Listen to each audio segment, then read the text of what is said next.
Let's see if that works. Says we're live. Says we're live. So let's pop that out. Okay. Close that. It should switch to this automatically. Yes, it did. Excellent. Just put that there. There. Ah, right.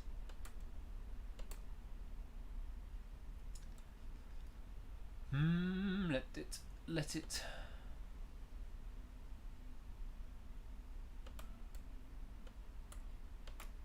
So why is this? So let's change this because this is the wrong camera. Video capture device.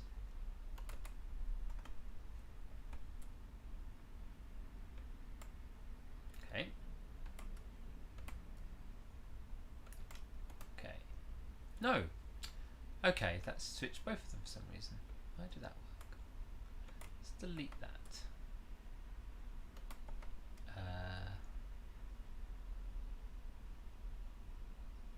Rename. Okay.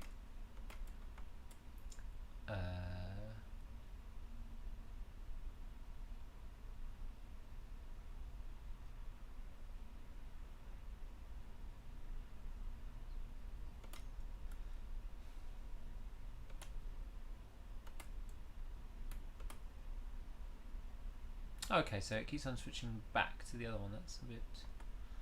Okay, let's delete that then. Delete. Remove. Yes. Okay, so add display camera.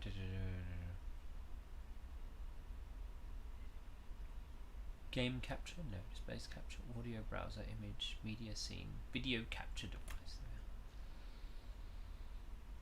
There. Yes. Okay. Ah, right. So we've got this. We just need to change this around. Me small. Make this one bigger. There we go. There we go. There we go. Right. Now live.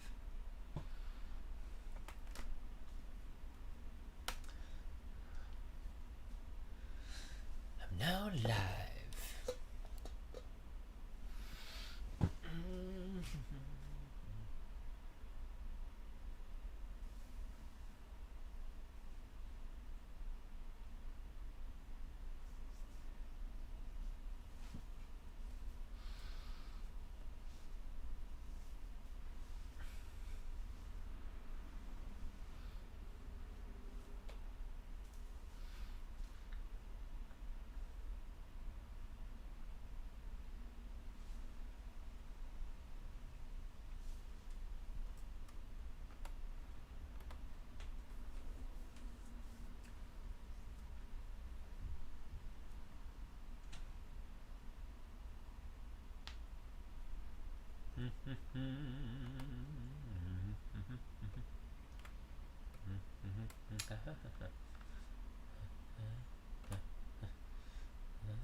Ah.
'Cause it's easy to be a super smart boy like me if you can do it all digitally.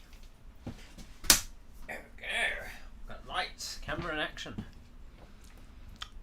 Welcome to my stream today. We'll be doing fixing the fuel leaks on this bike.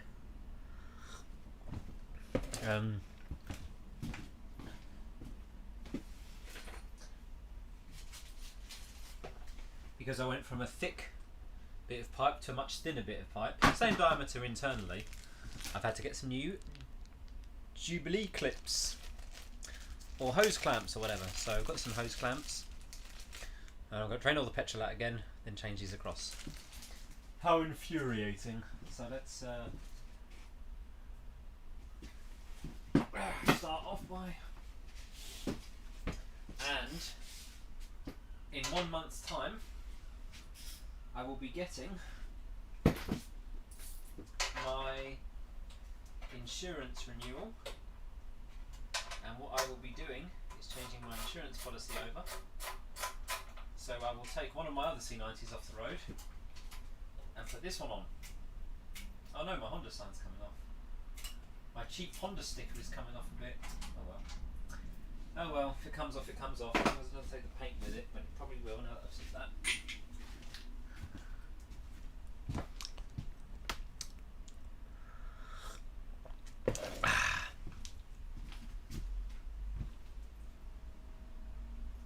Dear.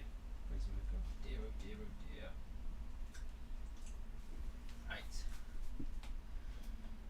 Right, let's get down to draining this petrol out of the tank again. How about we put some gloves on this time?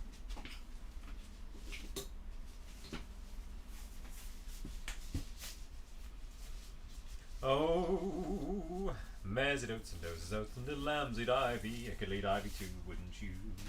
Oh, mares and oats and noses oats and little lambs eat ivy. I could lead ivy too, wouldn't you? Now if the words sound queer and funny to hear, a little bit jumbled and jivey, then say mares eat oats and does eat oat and little lambs eat ivy. Oh, mares and oats and noses oats and little lambs eat ivy. I could lead ivy too, wouldn't you? I could lead ivy too, wouldn't you? I could lead ivy too, wouldn't you? Right, how are we going to get this? Is that on or off? Right, well that's the wrong thing for starters. Now if the words sound quick, funny to hear, a little bit jumbled and jivey, say mares eat oats and does eat oats and little lambs eat ivy. What I need is a wider angle lens. I can mount it in the roof. That might be a good idea. Mount it up high in the roof. This is fun. Oh, mares and oats and noses oats and little lambs eat ivy. You could lead ivy too, wouldn't you?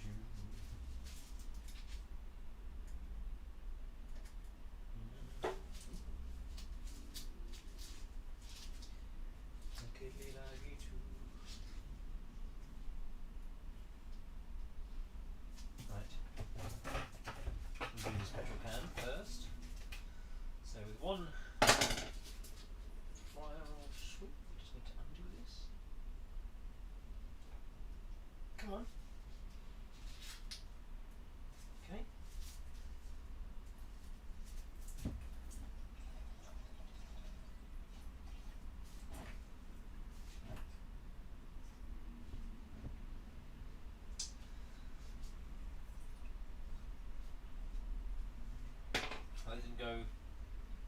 That didn't go 100% according to plan.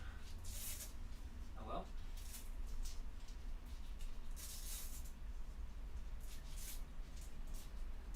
Hopefully no one's watching that embarrassment at the moment.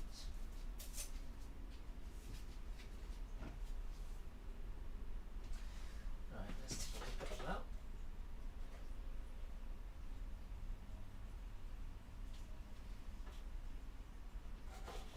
Make sure all the petrol is out.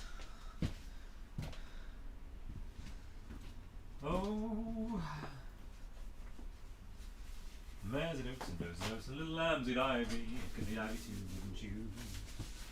Kiddly Divey too, wouldn't you? Oh, it stinks of petrol.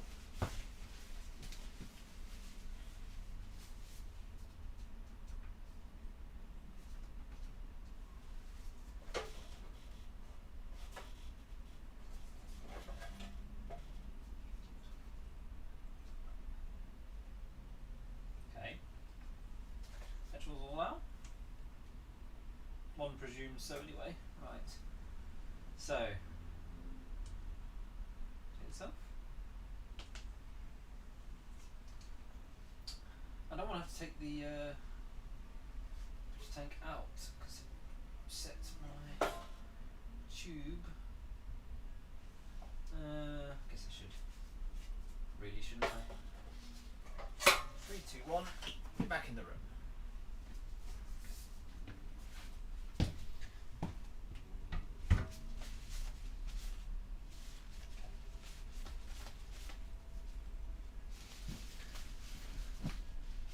Hi Green. Hi, the Green Goddess today. Oh, that's a good idea. Name it the Green Goddess. Why not? It's not a bad name actually. I was thinking of calling it Soviet Green. If you look up Soviet Green and Soviet hospitals, that's the colour you get. It's like that weird, disgusting green, which is kind of nice. This paint job isn't the best. It might need redoing, to be honest, but we'll see. I'm going to leave it for now. I don't think the person did a lot of thick. I think he did like one layer of paint, so I might need to take it all down again, but we'll see. I just want to get it finished. I've got my insurance due next month, so I'm going to get this one on the road. I'm going to take off one of my other cubs and insure this one for the year, I think, because I have plans, project plans, which shouldn't cost me too much or anything, which is a good idea. Basically take spare parts from one bike, transfer them to another bike, so I have one working bike, and then I'm going to sell the non-working bike as a frame in V5, probably, so someone can buy a Project C90 at some point. I'm going to rescue one C90 and sell the other, which is a shame because I don't really want to sell any C90, but it will free up about, I'll be able to get about probably 600 quid. I'll just spill a load of petrol on the floor again. It's always good. Right, that's what I like doing, spilling petrol. That's what I love doing. Oh, it's getting high as a kite. Right, where's my pliers? Where's my pliers? I'll do this. How you doing anyway, Roland? Did some off-roading at the weekend, just gone. Probably got another I've got some more off-roading to do this weekend. We'll see. I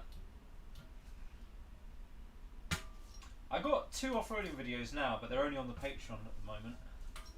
I'll probably make one public soon.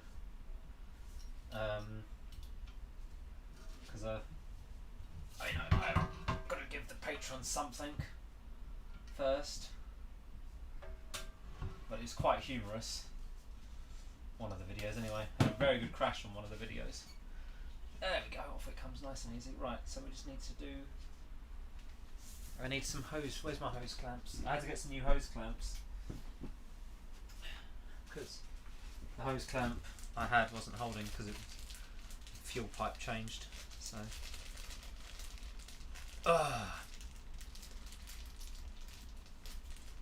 Hope the stream's actually doing okay. I don't actually know. I need to check the stream health. I haven't checked it since I started streaming. I might not be going anywhere. I might just be talking to myself like a madman. Apparently YouTube is saying okay. Not amazing, but okay. That's alright. That's alright. Apparently I've got 2 people watching as well.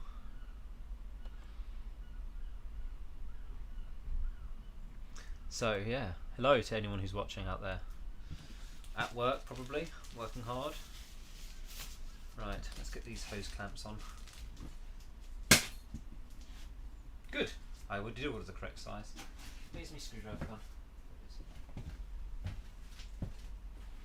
Right, no fuel will go into the bike just yet. I'll just set that up now.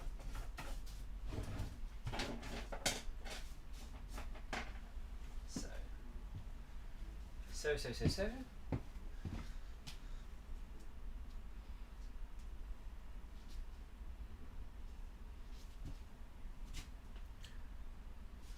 Right, I'm just down here on the bottom of the camera at the moment.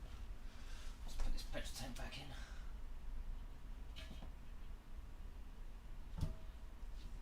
See, once the fuel line gets a bit of petrol in it, it stretches a little bit out, you know. So you can just about feed on. It's easier once the tank has been pre-fueled.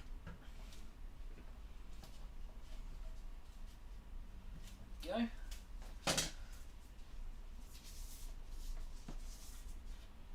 Let's clamp on now.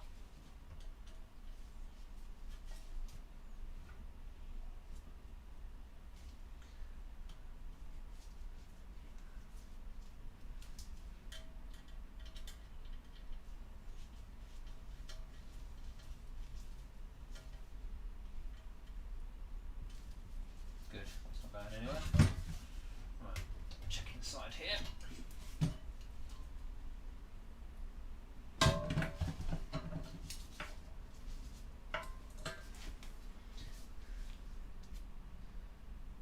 So yeah, hopefully I can get this bike up and running. Well, I'm going to wait and see, but next month my insurance is due. If I can, I've got about 400 quid to play with, so if I don't get my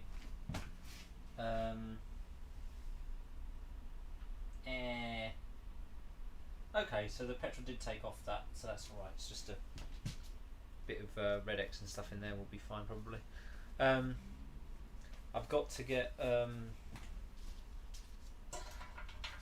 my Red X, I've got to get my insurance paid, and if I've got out of that 400 quid, if I've got some money left over, then I will probably get I'll probably look at trying to get this one MOT'd, because it's only going to, well yeah, if one bike comes off the road, one bike comes on, it's not really costing me any money, it's just it's costing me a little bit for the MOT, but a bike needs to be MOT'd anyway, so I'll have, if not, then I'll, but that's providing that something happens in November. If that doesn't happen in November, and then I won't be able to afford it, because I will only have the one bike on the road. I'll go down to one instead of, well, I've got three at the moment, because that PC50 doesn't require MOT, or doesn't require MOT, doesn't require any tax. So that's the only reason that it's on the road, because it was only 20 quid to insure for the year. So I thought, well, let's get it on the road then. This is going to be a nightmare. How did I do this last time?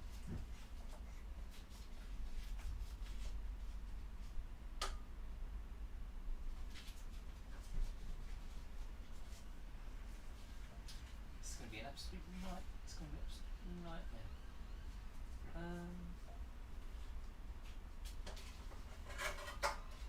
I'll have to look back on the stream on how I did this now. I'm trying to feed this blooming pipe through. Aha, got it. Got it. Come here. Come here. There we go, got it. Ow! Right.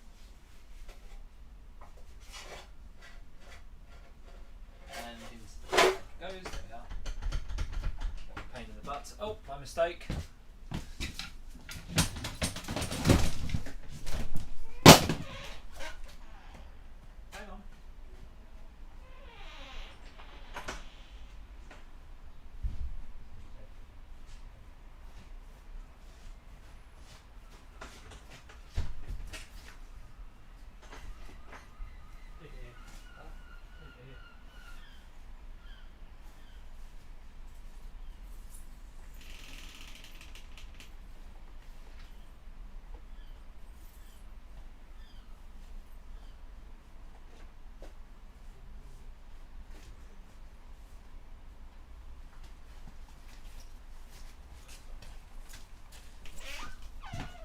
Right.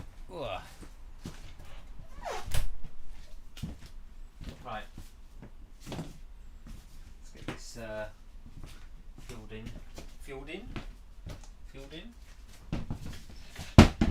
talcum powder gone. Get rid of that petrol. That's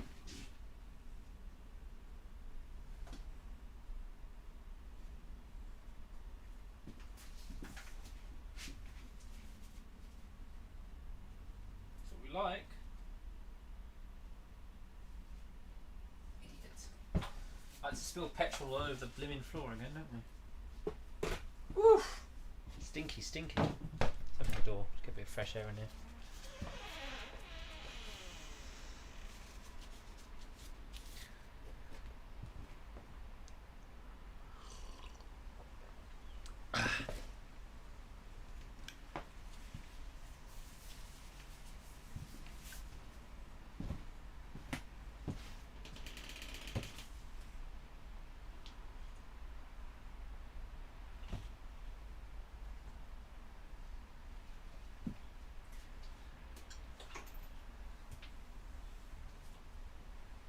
Hose clamp. Hose clamp.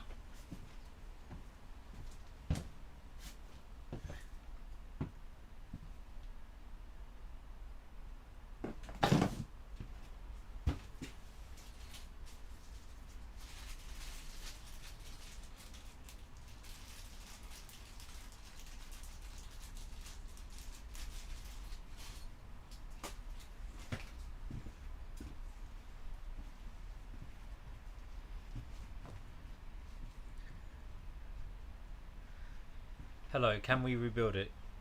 Why, yes. Yes, we can. Yes, we can indeed.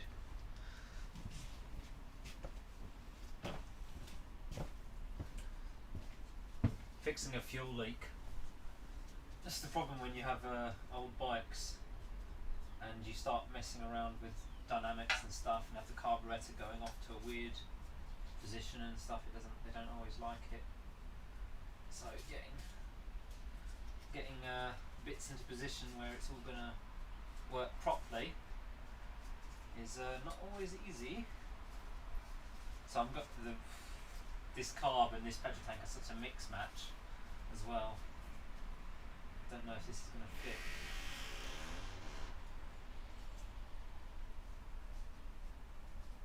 Fuel pipe is a bit we're going on. Just about.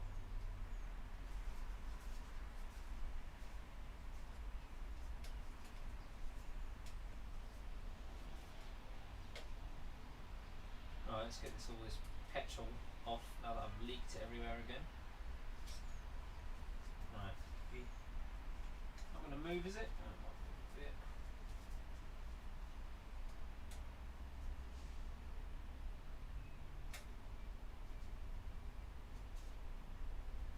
Come on, Jubilee, get on there. Okay, well that's not going anywhere, that's fine. Right.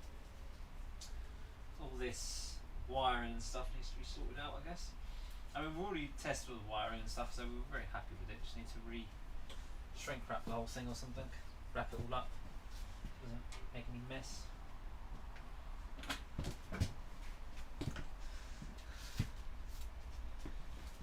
Oh dear, oh dear, oh dear. Right, what was I up to? That's on there, that's on there. Guess put some petrol back in and see if it leaks now. We didn't have, it wasn't a massive leak last. I mean, the first time it was a massive leak. You just pour the petrol on the floor straight away. Then I fixed it so it didn't leak massively, but it did leak enough to where I didn't like it. So I thought, new fuel pipe, new hose clamps. This should fix the leak because it was the hose originally. That was a few streams ago. That was. So can I hold up the old fuel pipe to the camera? You can see how bad this was. It was just leaking right from where it split right at the top. Right at the top here it split. So it wasn't very good. Anyway, it was on its last legs. You can see it was absolutely just perished. See, it's just absolutely perished there, isn't it? Absolutely gone. So that's why. And hopefully next month it might be going on the road. We'll see. Funds are the biggest factor because I'd rather not put it on the road and save that money. I know it's only going to cost like 20 quid or whatever for the tax, and then 30 quid for an MOT, but that's 20, that's 50 quid, that's, you know, that's how much I usually do. 120 miles if I go out for an off-road ride. That's a tank of fuel, £6. You know, I'd rather save the money and go for off-road, go for a nice ride once a week, than have this on the road. And I'll only be taking it like a few miles down the road to a cafe somewhere, and not even to go into the cafe, just to go outside the cafe, because and then just people can look at the bike and go, oh, that's a nice bike, and I'll go, yeah, it is a nice bike. I don't want to sell this bike either. I want to ride it a bit. But if I do get an MOT on it, at least I've got the option to sell it. Let's give it some petrol. That's enough of the good stuff.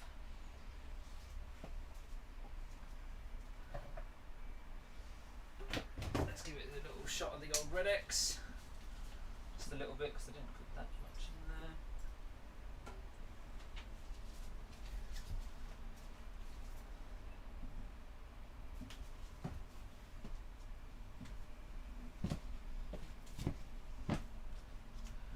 How are we all doing anyway? But yeah, this is what I'm doing. Just gonna, and then let's see if this got any leaks coming this time. Let's see if there's any leaks. Let's get a bit of cloth around it. Let's see if we've got any leaks coming from anywhere. I can't be dealing with this. Can't be dealing with any more filling in leaks. I've had enough of this now. Selling you a leaky Honda C50. 1985. I'm very happy with this bike though. I've been driving it around the garden, and that's about it. I've tuned the carb anyway. Electric rider. Wait a second, this guy's called Electric Rider? Wait a second, you're not supposed to be in here. This is for petrol heads only. Unless you've got like an e-bike. Electric Rider. No, I don't like electric bikes. I will have massive range anxiety because I already have a thing with batteries, and I really have a thing with batteries. I do. It's like OCD problem it is with batteries. Like I just can't. Like everything just needs to be able to charge. Like if I don't have a way to charge something, even if my phone's at 100%, I'll still bring a power bank with me, because I feel like if I don't have a power bank, I start panicking. Even though my phone's going to last all day, I just need to have that power bank in my bag, so it's just in case. Or I need a way to be able to charge it off the bike or something. So I haven't actually got that on this bike. I haven't got a power port on here. So the only thing I need to get for this bike now, and I know what I want to get. I want to get a Speedo, and I know which one I want to get. I can't remember what it's called. Beeline, but that's for when I've got a job. So what I'm going to do is I'm going to take the Speedos off all my bikes, well, not all my bikes, but all my custom bikes. I'm going to remove the Speedo, and I'm only going to have a Beeline instead. Beeline you can get for 150 quid, and it's that little device that straps. It's been out for a while, but it doubles up as a sat nav, basic sat nav information and stuff. So, but I could use it as a speedometer. So that would be really neat. It's about probably yay big. They click on. I have both e-bike 2020 CRF250L. Oh, okay. Oh yeah, the CRF250L 2020. The last of the last year of the CRF250L. What a good bike that was. Shame they're discontinuing it now, eh? Shame they're discontinuing it for 2021.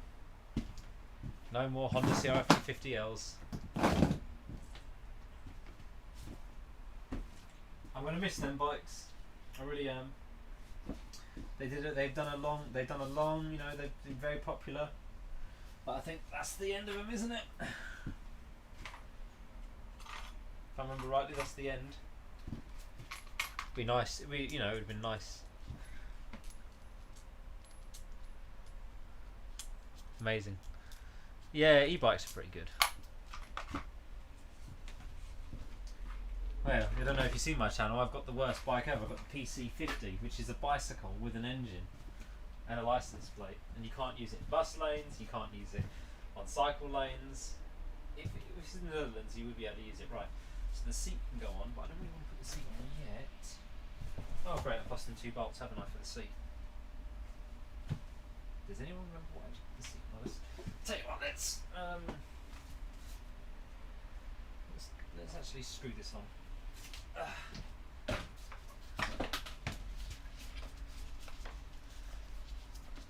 You sure? Okay, well, a bit of a troll, really. But, okay, so the Honda CRF250L, as it stands, is not Euro 6 or whatever we're up to compliant.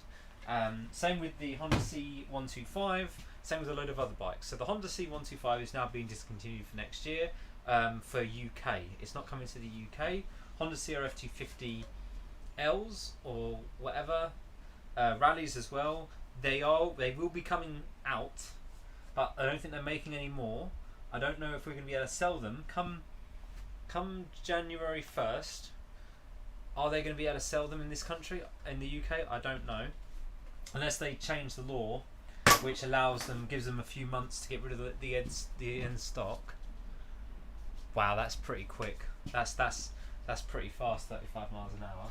So yeah, what was it? The Honda CRF250Ls are changing. So they're changing the engine. They're changing to a dual spark engine, like the BMW had. Oh, you're in Canada. Then I think you'll still be fine then. Wow, all the way from Canada, right? Oh, I don't know what you're talking about. So I don't know what it is in Canada. I don't know what your law is like in Canada. In Canadian land, in maple syrup land. I don't know what the law is. Because they have different. Everywhere is different. But yeah, you can't have. In the UK, carbed bikes haven't existed since 2008. You can't get carburetor bikes no longer exist. Like that's all gone. You can only get fuel injection now. So it's all, they changed the law. So basically, you can't get lots of the old other models of bikes that you can get in other countries we can't get here. Honda CRF250Ls are changing to a dual spark, so it's going to improve fuel economy, but it also is going to up the price. And I don't know, that's going to really up the price. That is going to tremendously increase the price. You're going to look at some very expensive bikes coming soon, I reckon. Like we're going to be looking at, I reckon, another probably 500 quid on top. So I'm reckon you're looking at, for a CRF base model, looking at 5.5 grand, like what the Rally is now, or maybe 5 grand. I reckon 5k for a new Honda CRF250L starting next year. Or unless they get rid of the 250L and they're going to do like a Rally version and then keep the Rally at the same price. I don't know, but they're pricing themselves out of the market now. They are. Honda are really going to struggle next year, I think. They're going to really struggle next year with their sales. Yes, dual spark, yeah. Yeah, so, but it's going to really put the price up. I mean, you can only get the ABS model now. Before them Honda I bought my CRF, brand new, just under 4 grand when they first came out. Then they had to add ABS later on, so it forced, you have to have ABS. You cannot get the non-ABS model in the UK anymore. After a certain year, they have to have ABS. So they've had to have ABS on them, which put the price up by about 500 quid, so 4.5 grand or so. Then they had to be more Euro compliant, so they put more stuff on it and they also increased the power, but at the same time put more stuff to make it Euro compliant, so it's about the same probably at the end of the day. I'm looking for my wire thing. Don't know what I've done with it. Hang on, I'll go get it. I think it's somewhere else. I have to get it. Just need something to. I'm trying to tidy up these wires at the front for the horn. Drive on the right side of the road. No, I don't think so. I think, listen, okay, Honda is Japanese company, right? And in Japan they drive on the left, right? So because they drive on the left, that means you're driving a Japanese bike on the wrong side of the road. So yeah, just thought I'd put that out there, okay? Right. They drive on the left. Right, I need to get. I've got some stuff to cover over wires. Actually, you know what? I can show you what I've done actually. Oh, okay. I might disconnect the camera doing this. Sorry if I'm making you feel sick. Oh, it's all tangled, isn't it? Of course, it's tangled. Right. We free? Almost. So I've got this long cable on here. Come on. There we go. We're free. We're free, I think. Yep, I'm free. Good, I'm free. Microphone still working? Yes, good. Right, there we go. All your hand gestures are going to the left. That was weird. Okay, right, so we're looking at a 1985 Honda C90, and I've put a load of stuff down because I've spilt a load of petrol today. Okay, so I just need to. I'm just going to take these wires. I've got covers for it. I just need to get the covers out to change this over. So I'll do that in a minute. I'm just going to nip back inside because I think I left the parcel on my desk somewhere. I don't think it's up here, but I can't. Could be up here on my shelf, but I can't see up there. So I'm going to guess it's over there somewhere. And I've got all the plastics there and plastics there to go back on this as well. So I don't think it's leaking petrol. I've left some cloths and stuff where it was. I don't think it is. It's hard to tell.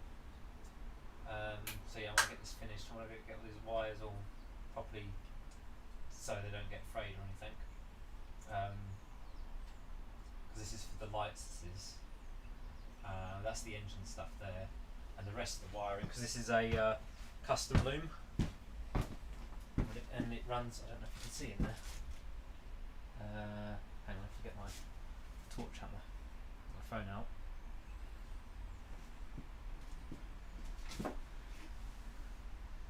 It's a custom jobby in there, so there's up here somewhere. Can't show you. It's around here somewhere. There's a capacitor, so you have to kick the bike a couple of times to charge the capacitor. Then then you get enough kick to make spark, and then with the spark you can make it all work. Huh? Ha. A stream? Yes, a stream. Correct. I was waiting for some Jubilee clips to come in the post. And they came late yesterday, so I thought, okay, well, let's put this back together today and see if it leaks petrol again, which the only petrol that's spilt on the floor is my mistake. Right, let's put this back away. I just need to go and get some bike parts. I think they're on my desk in my house, so I'll just put this back up here for now. Yes, it's quite nice actually. All the final bits for this bike have now all been paid for by donations, which is pretty good. Let's just look over to the wall of Simport. Bergman 650 scooter. I don't know what that is. I don't know. I've got a BMW 650. Looking all GTA San Andreas there, am I? Oh, it's just to keep the hair out my face. Just look.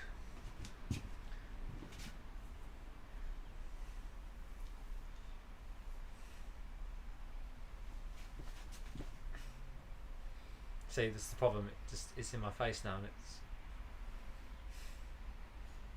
can't see what I'm doing.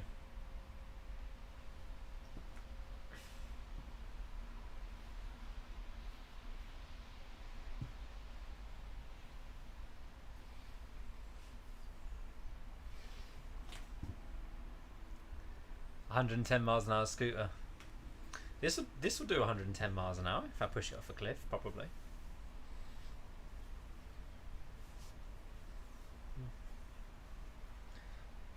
Right, there we go. That's the streaming look, isn't it?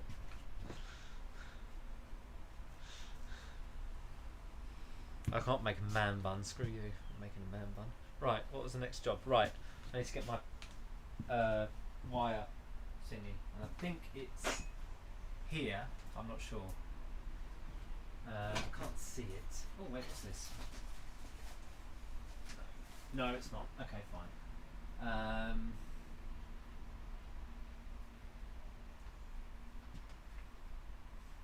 I'll be right back. I'm going to get my wire thingy. I've got some wire cover to house that wire in. Be right back. There's my be right back sign. There it is. Don't have a surfboard.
Okay, well, didn't find exactly what I wanted. I think I can make do with this though. So I'll try with this. Who wants to be left front? Left front? Log in. Be right back. There we are. Okay, I'm back.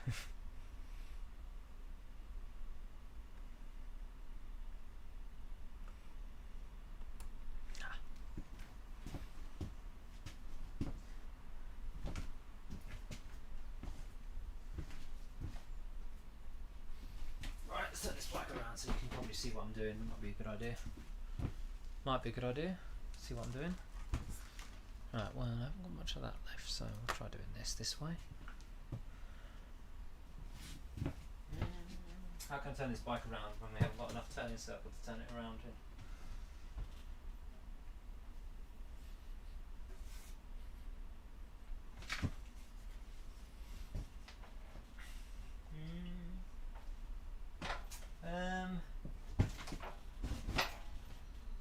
Turn it around in here.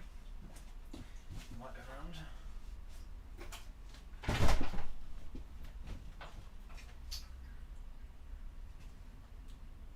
It's gonna be just out, isn't it? Just out. Right, come on.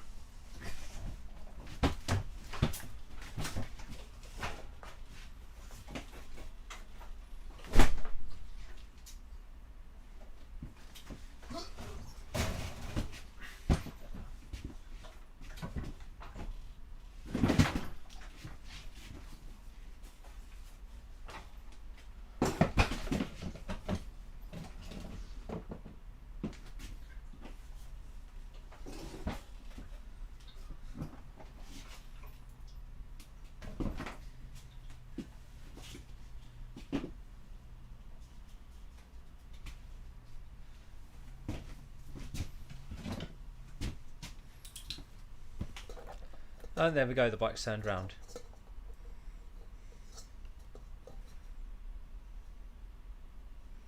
Be back, front, left. Oh, okay.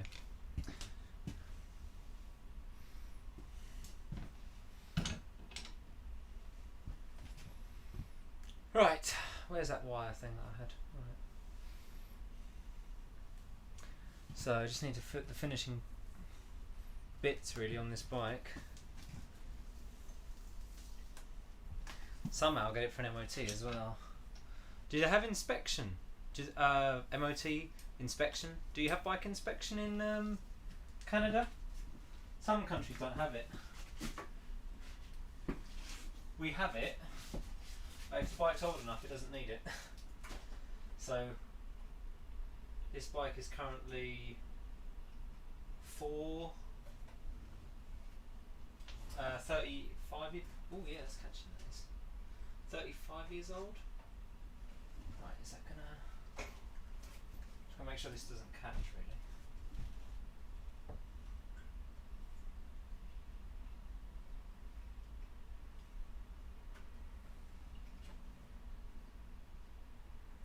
Yeah, it's gonna catch, isn't it? Right, don't like that. That's why it's gonna.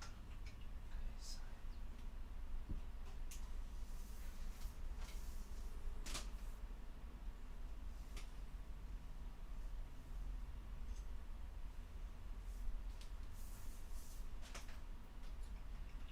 So it goes up to the light here, so I need to get it all the way down to about here. Good. So about that much length. Okay.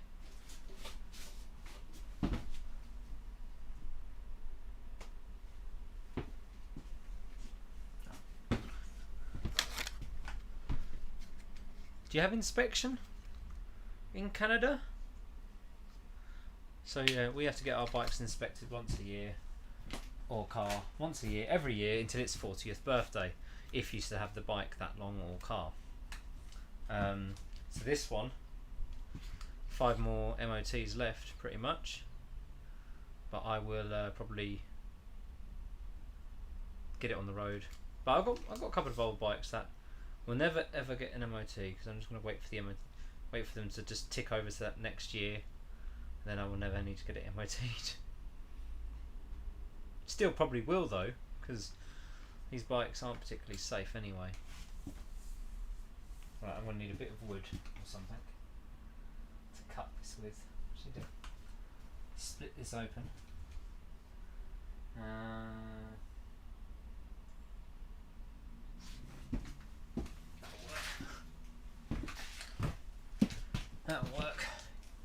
2 years.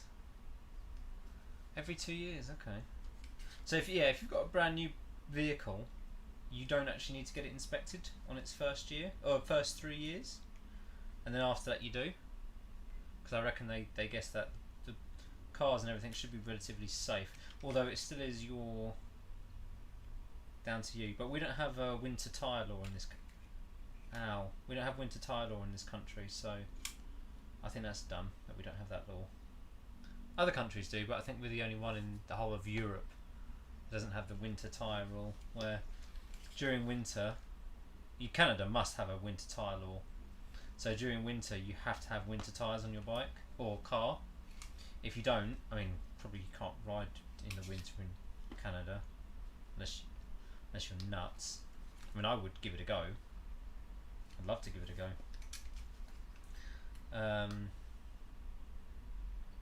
You need to have winter tyres. We don't need to have winter tyres on our cars. So people drive all year round on one set of tyres, and they struggle in the winter months. When we have the odd winter month when it does snow, it causes chaos because people in the UK do not know how to drive their car in the snow. I drive my motorbike in the snow, and I probably go quicker than cars do in certain places, especially if you've got a steep hill. I can get up a bit, they can't. And I'm told, it's like, how are you going to get out? Let your air out your tyres. You've got some shockingly bad tyres for winter riding, winter road. Right, let's get this open.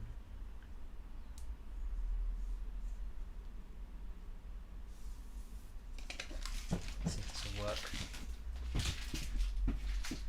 What I want to do is, right, I'm going to unplug the headlight. I think it's the headlight, isn't it? Headlight and. Okay, so I need to unplug the headlight.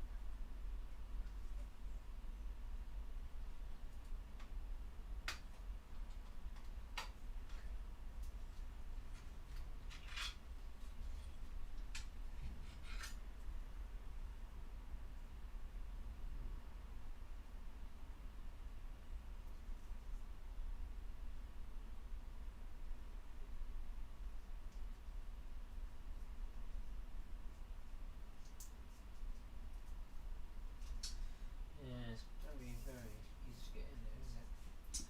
Okay.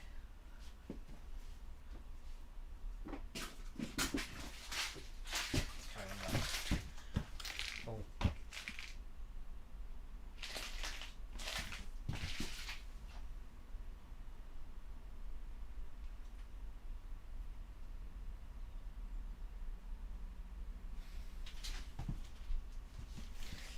Okay.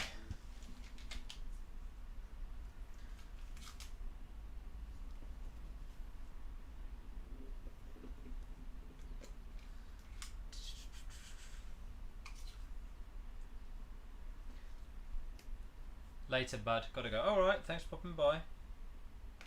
Thanks for popping by. Why would you stay and watch this for hours on end? What is wrong with you people? Why are people doing this?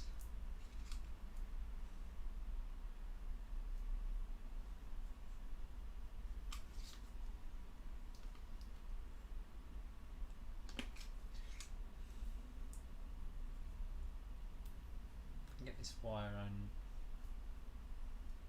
split down the middle. Good.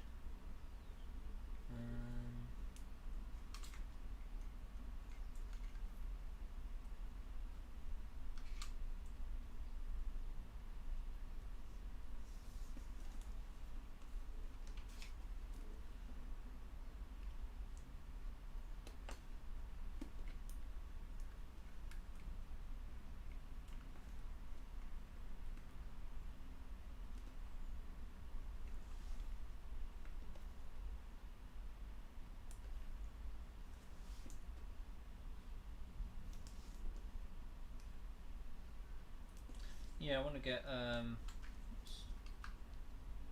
just get this bike ready for next month. If I get the funds, like this might not happen. I'd like to get this bike on the road, but it might not happen. either way, my insurance will change this from an off-road bike to on-road bike.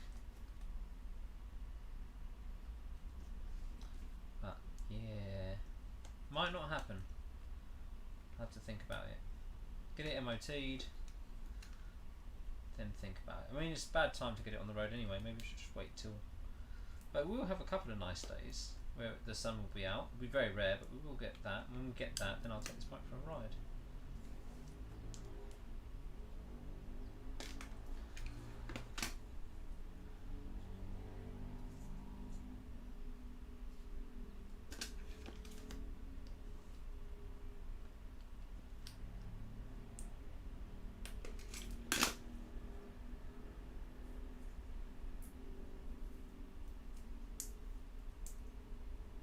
Well, it's not leaked petrol yet, so I'm going to say that's a positive anyway. Make sure this is all open. Yep, let's go.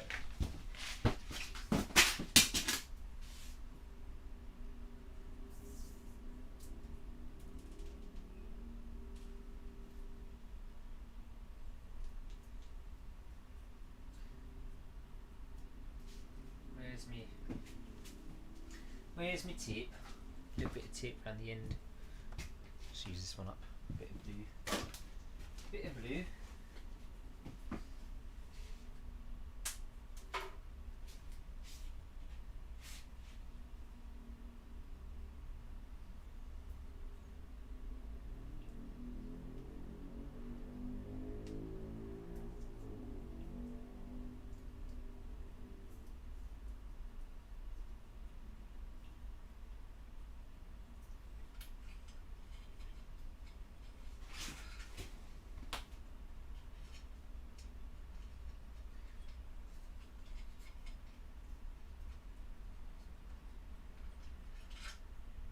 So, red, black and live, yeah.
Just testing to make sure the light still comes on.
Where is me wire gun? Needs for the little black stuff. Oh, there it is. Oh, whatever look.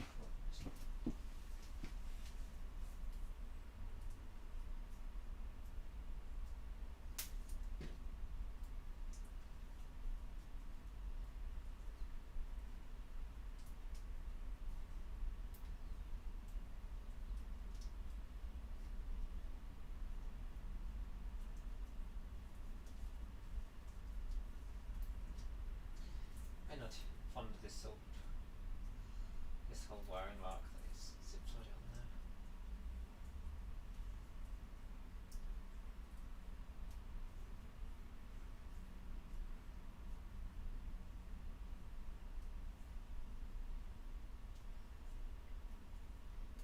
Talking backwards, electroslide, rewind, my pockets looking at rerun. Talking about you're gonna kill some.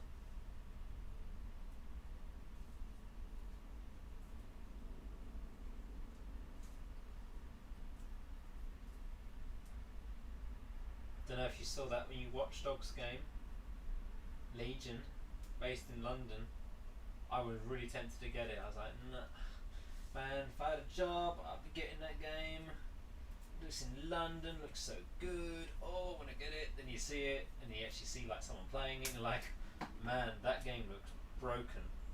That performance is all over the shop. It's glitchy, it's broken, it looks a mess in certain places. The frame rate's all over the shop, even on really high-end computers. I was like, wow, that's interesting. I mean, it's a shame because I was like, oh, finally an open world game where you drive on the left.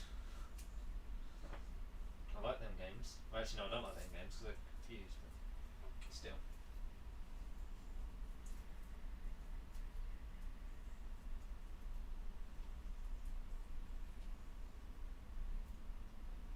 Okay, so I just need a sleeve to go around this thing.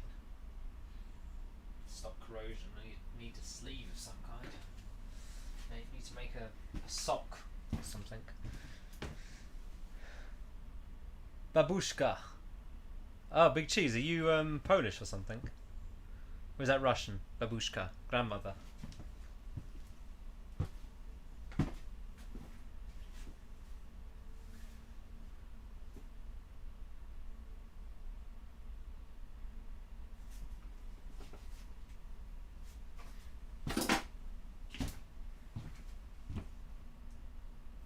Babushka. Is it because of the hat? Does it actually make me look like a babushka? Grandmother. That's dreadful, that is. Dreadful. Absolutely dreadful. Can't be living like this. Right, so that's done. So just need to finish this little bit here. Trying to get this all neat, all to a point where it's not going to break. It's the key anyway. I'm going to have to probably WD-40 the hell out of all of this.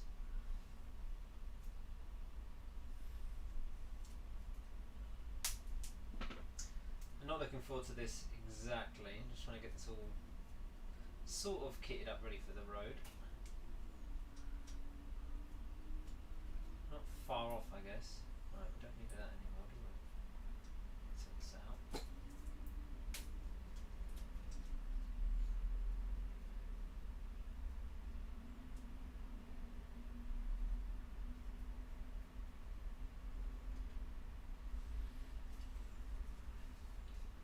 Right, so we need to. Is that going to snag? Just rewiring this thing. I don't think it's going to snag, but we need to get it tight. So let's cut that off.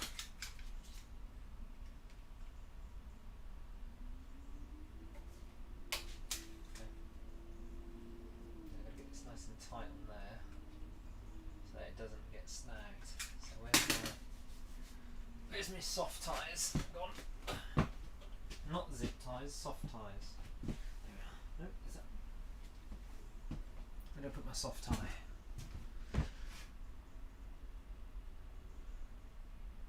New headwear. Yes, I thought so. Well, I'm only wearing this because my hair just comes down and covers my face. And I can't see.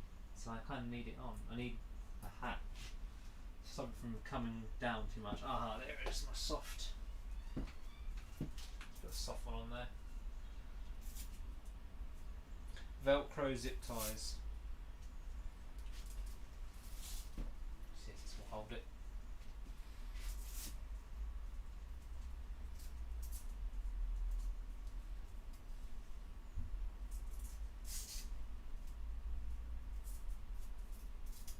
So I fixed the. So what you've missed on the stream isn't a lot, but basically I've redid the fuel piping again because it had a little leak, and I found what that was. I put some new hose clamps, and it seems to be fine now. That was last stream was I tuned the carb, so I've tuned the carburettor. So, I hope I've tuned the carburettor. I won't find out until I can take it for a good old run. But when I've done that, then I will be looking at taking it for an MOT. And on the MOT, hopefully, we'll see. We'll see if funds allow me to take it. I mean, at the moment, I'm waiting for something to happen. And if I can get this part-time jobby sort of deal, if that happens, then I won't have funds for anything special. I've got rid of loads of stuff to try and save money. Just cut down all of my monthly outgoings and stuff. But hopefully, I mean, I've done all this to hope. I mean, yeah, I'm going to go from earning quite a sizable amount a year to earning a pittance. But my pittance should keep me going because I used to live quite cheaply anyway. So it's not like I was living lavishly. I don't live lavish. So I should be fine for now. Right, is this going to hold? Fine. We've got to make sure we don't have any rubbing going on. Let's have a look.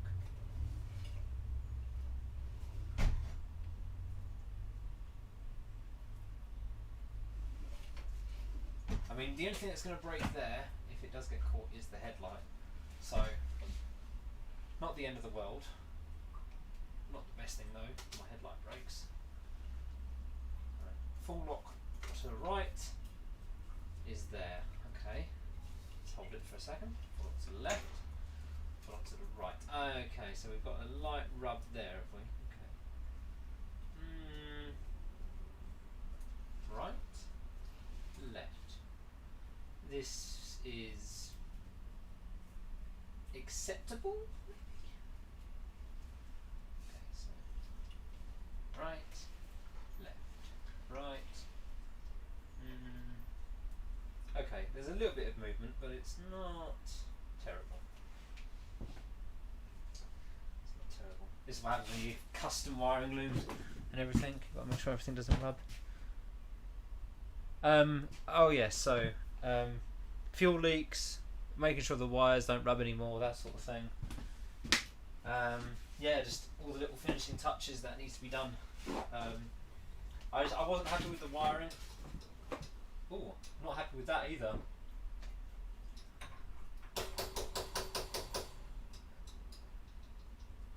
Lol. That's funny. Let's just check that. That's funny, that is. That's hilarious. Lol. One of these. Okay, so I need to redo that, do I? That's funny, that is. Foot pegs. Right, where's my list? I'll add that to the list. And add that to my list. Where's my pin? There's my pin. That's funny. Okay, so here we go. Tighten the chain. We've done that. We've done the wheel alignment. We've tuned the carburettor to the best as we can, and we've finally fixed the thing. So that checklist is now finished. Right, let's start a new checklist because I've just spotted some more problems.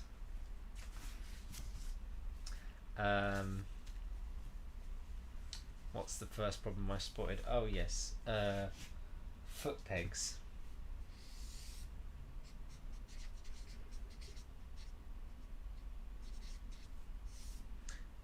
Wiring, refeed, which is what we're doing now, refeeding the wiring. Yeah, that's all I need to do, really. Right, so far. I must remember to do the foot pegs. Do that later though. Just basically getting this bike ready for its maybe, I mean, it's not going to be for another month. This bike going to go on the road. 22nd, maybe end of next month. I will get this on the road, but it depends.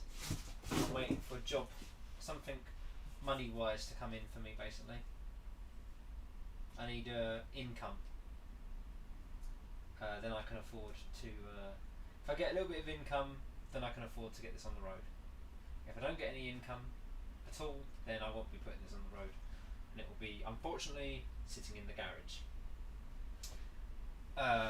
waiting for funds. Because to get this on the road now would be 20 quid tax plus the MOTs, 50 quid, and 50 quid is a lot of money if you're not earning any money, basically. The throttle cable isn't looking great anymore on this, so that's going to have to be replaced at some point in the near future. Not going to change it though yet. I would change it if I was going to go for longer stints, but it's starting to wear, it is, so I need to refeed this as well. So just see, left, right. Okay, so I'm not going to feed that, I'm not going to refeed that, I'll leave that as it is for now.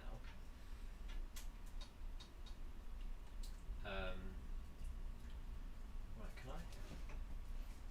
Okay, let's attach this up here then.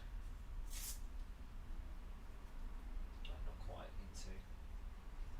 I also have to get some more of these soft ties, I think. Very handy.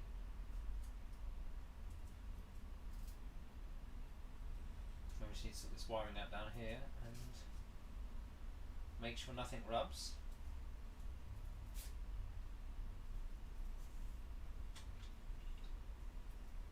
As long as nothing rubs, I think we'll be alright. Okay.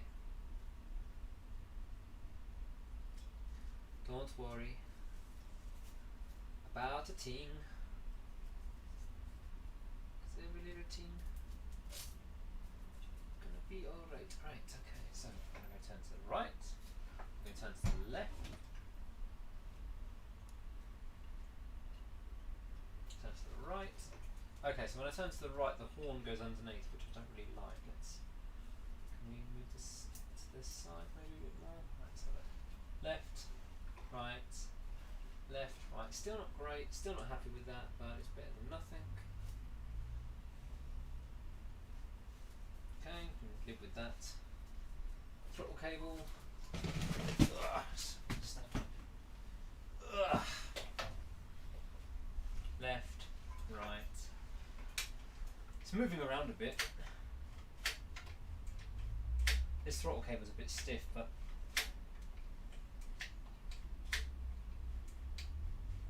I don't like these grips. He's got this. Yeah, I mean, well, it's gonna leave it for now. It's got wrapped grips. It has, so. And this clutch needs adjusting. There's so much play in this clutch, and I haven't got any biting points. So I need to adjust that.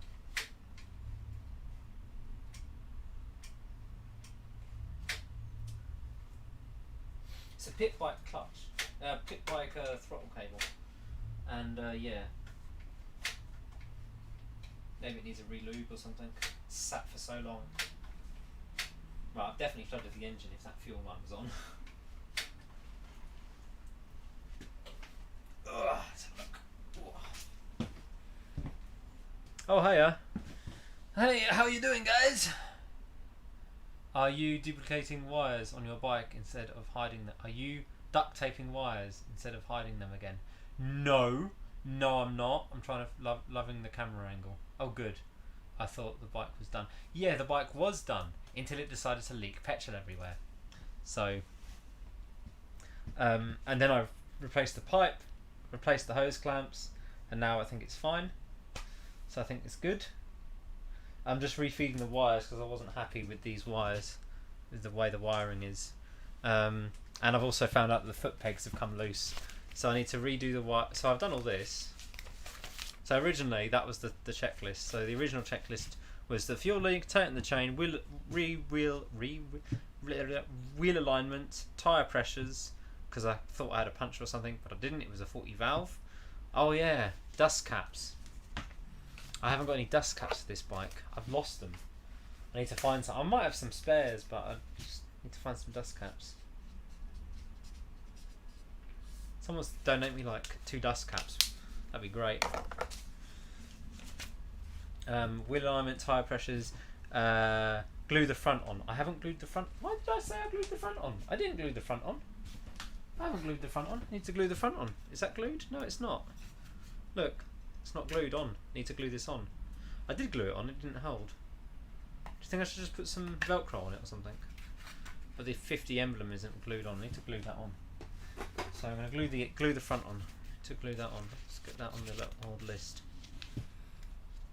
Camping again anytime soon. I have decided, not at the moment. If someone wants to suffer with me, possibly. What was I writing? Oh yeah, glue front on. Glue C90 emblem, whatever, sign.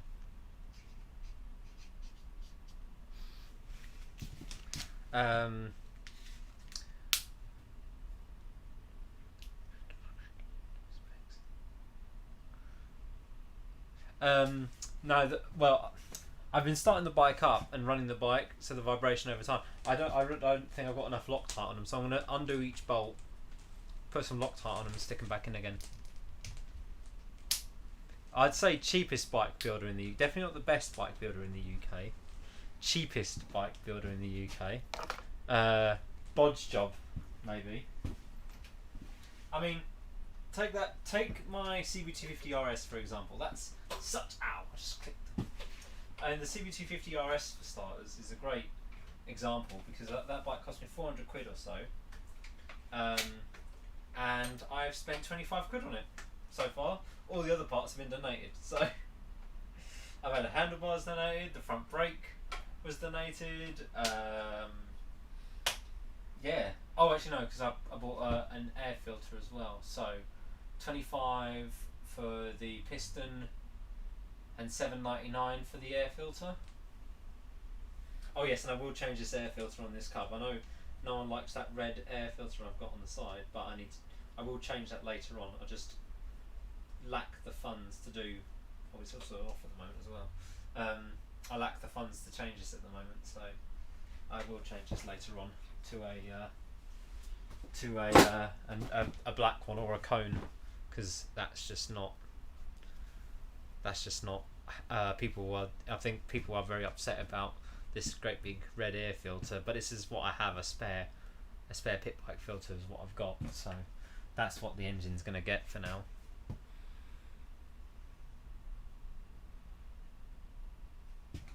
Awesome. On Loctite, you definitely have a lot of patience and talent. Ha! Thanks. The only build I'm really proud of, the only build I'm really happy with at the moment is the PC50. That is the only build I'm really happy with at the moment, the PC50. Because that is done. The only thing that paint job on the tank I need to redo, and I can't bother to do it at the moment, but I will redo it. I need to buy supplies, so that's why I haven't done it. Apart from repainting that petrol tank, I'm so happy with my PC50 build. It came out beautifully. I was given that bike. I've probably spent about 400 quid doing it up this year. That was fantastic. That was, and I know that some people. So one of my friends, no, friends is someone I know. Yeah, I guess we're sort of friends.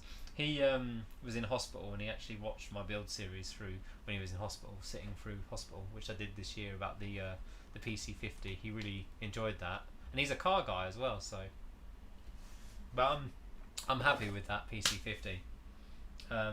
My custom cub, the first one I did, has developed a lot of problems now. I mean, it still runs and everything. I'm just not happy with it at all. What happened here? I've just realised something on this here. It's not. But yeah. Yeah, I'm not. That C90 probably have to be redone at some point, but not yet.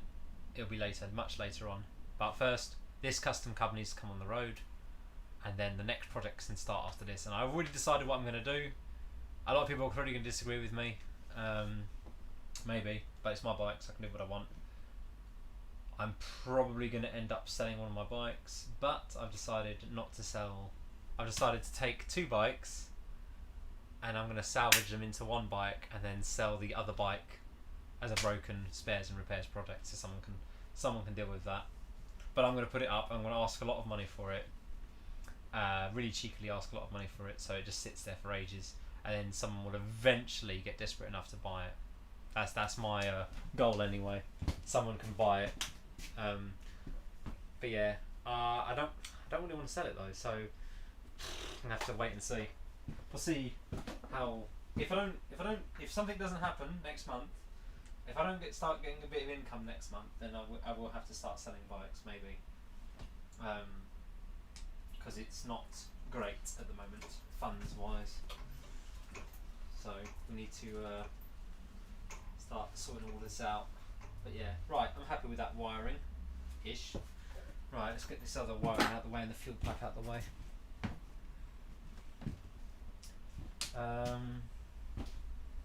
Right, well it's not leaking fuel anymore, which is good. Okay, so on.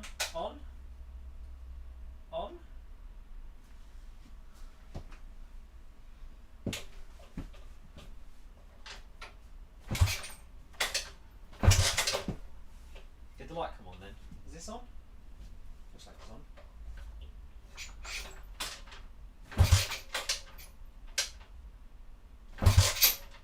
Is the light coming on, or is that my imagination? Ow. Should probably put some boots on for this. I don't really want to kick a bike over with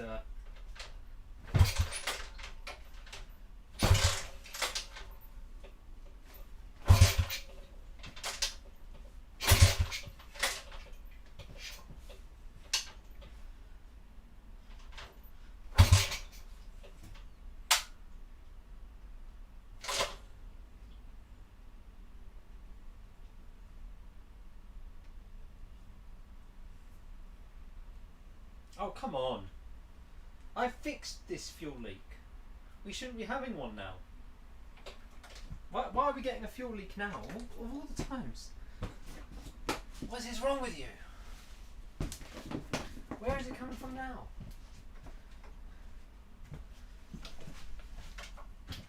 Why are you leaking now? Of all the time we... What? Right.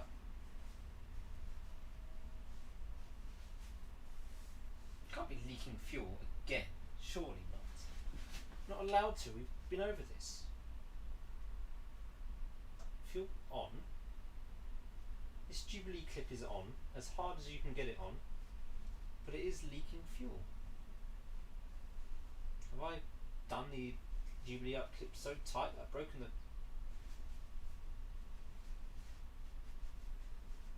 Typical, absolutely typical. And of course, is it leaking directly onto the spark plug? No, it's not. Oh no. Absolutely typical, that is.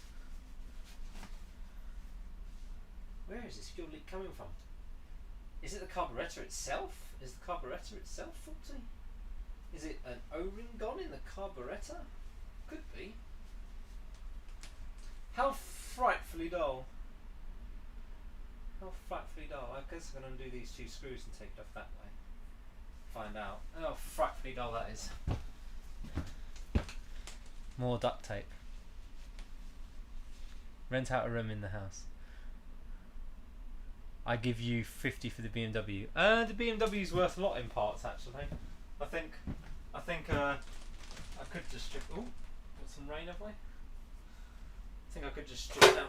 Ow! I think I could just strip down the old. Right,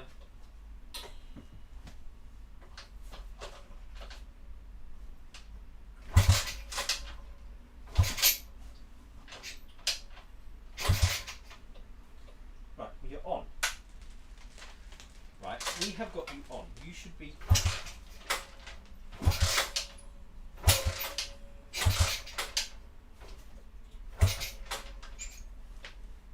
There's something's gone very wrong here.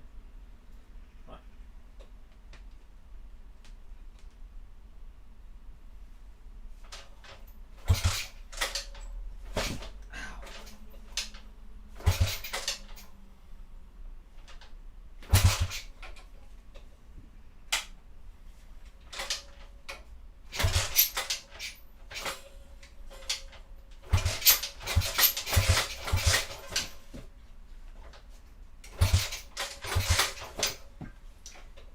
The seat on because this would be much more comfortable if I was sitting on a seat rather than a metal tank, wouldn't it? There we go. That's much better.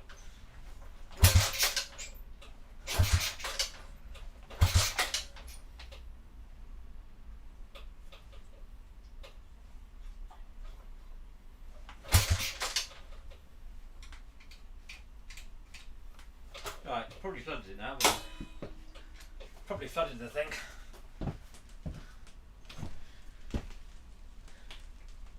Yeah, every time I kick, yeah, it might come on, yeah, because that's how the power comes to the thing. Right, so is that on? Yes, that's on. So that's off. Okay, it's not. Okay, undo this. Let the spark out. See if I flooded it. As I did last time. That's what I did last time. Flooded the blooming thing. Where is the spark plug socket? Gone. So there.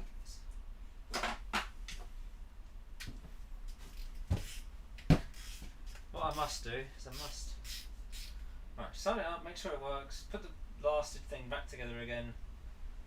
Hopefully that makes it go. Check for fuel leaks. Right, so look at the spark. Probably flooded the thing.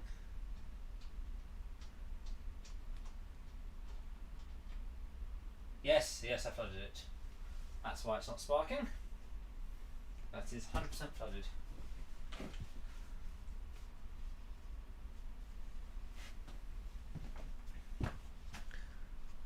Yes, I'm having a look at the plug now. Yes, 100% flooded. Let's get it all dried off again. Yes, might be running a bit rich as well because it's not been burning correctly. Right, let's try this again.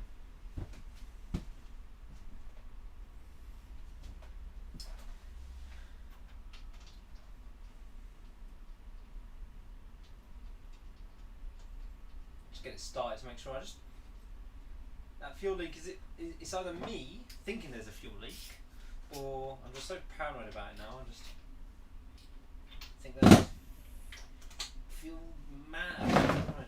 On, off, on.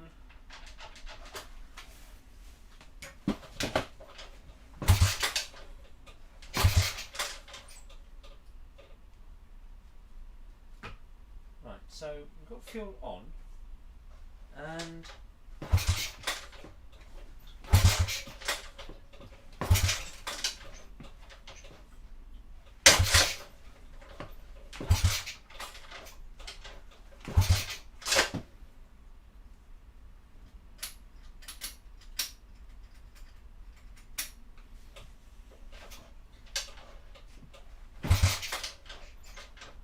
is the light coming on? Yes, good.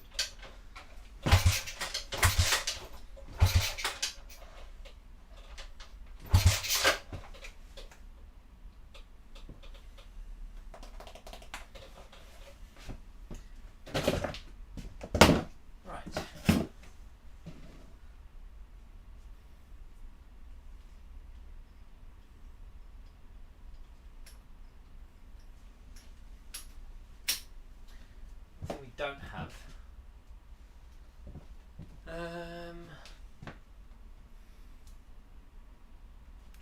Well, yeah, I'll check for spark in a minute.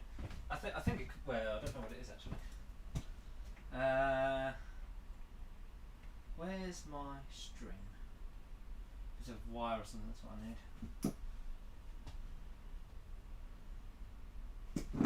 I had it running last time. Now I've rewired it and redid the fuel and everything. It's just not happy with me for some reason. What I just need to do is tape up that. Let's use a zip tie for a second. A couple of zip ties actually would help. So I need to get another thing. Let's put this up here. Let's put this here for now. It's out of the way.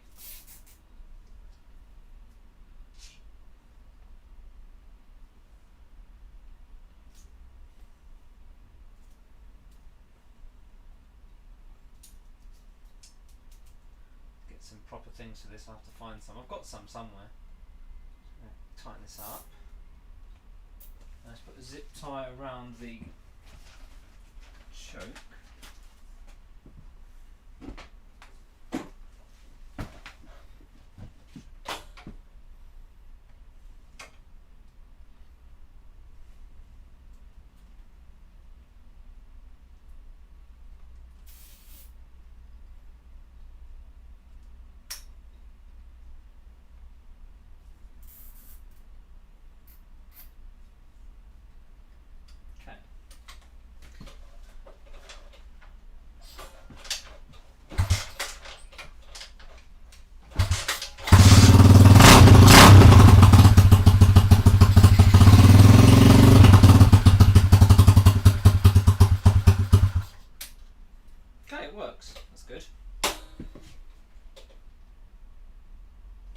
Did not smell very good.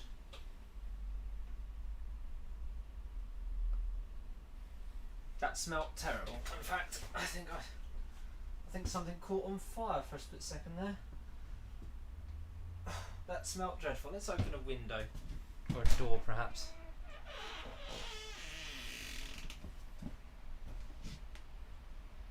That was very smoky. Let's not do that again.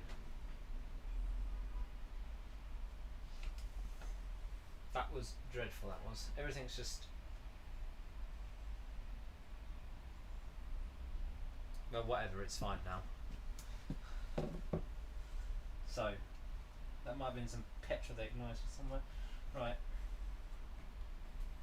Let's turn the fuel off. Oh, that's a start. Turn this off for now. And what's next off the list?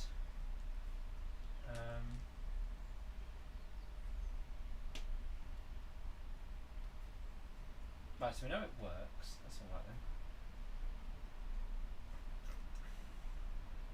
Well, we know it works. So, we know it works then. That's alright then. It's alive. Yes, it is alive. Okay. So I just need to finish tidying up the last little bits of where the fuel's going to go and stuff.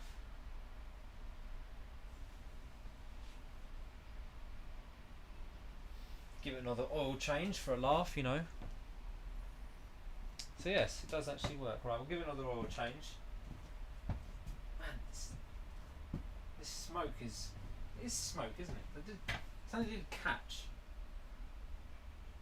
I think something caught then. Don't know what it was. Bit of fuel. Definitely smells like burning.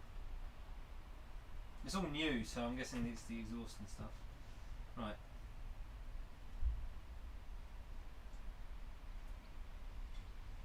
Where is my zip ties? Let's tie this up again.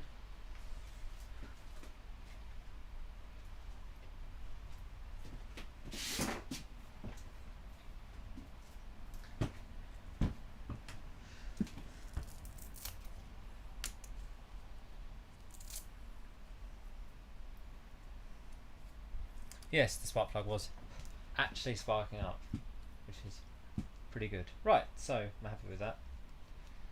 So let's just make sure these wires are going through correctly. So these two zip ties here.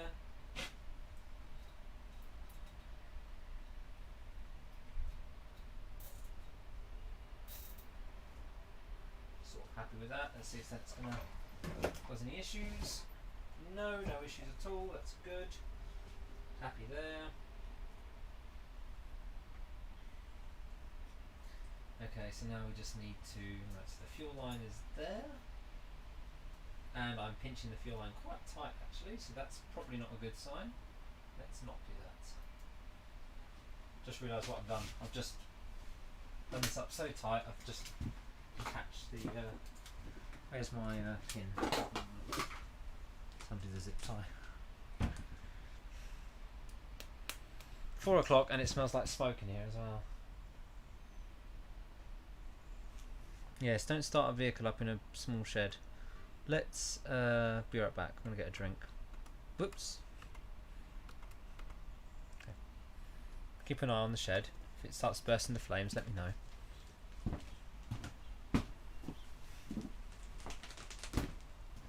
Oh, look at that. 2 o'clock. Time for a coffee.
Hello, the elephant. Trump, trump, trump all over the jungle.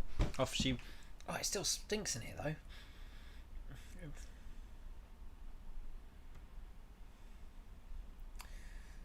Right, how are we doing? Who's here?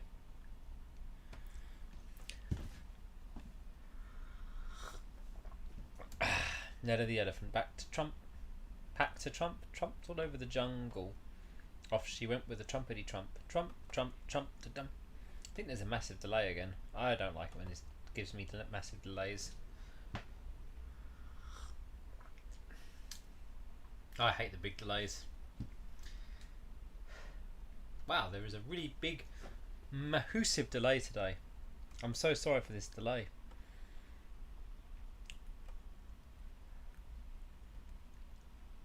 It's like a minute delay, that is.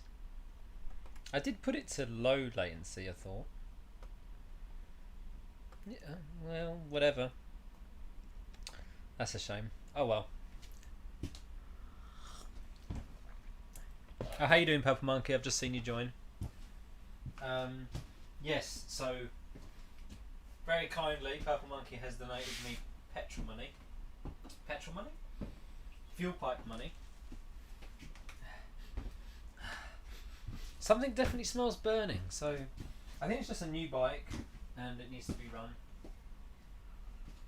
So I need to get it all sorted out. But yeah, thanks Purple Monkey for donating. I did actually do a stream highlight. Gave you a mention in there as well. Don't know if you watched that. Stream highlights. Did a little bit of highlight from the other day.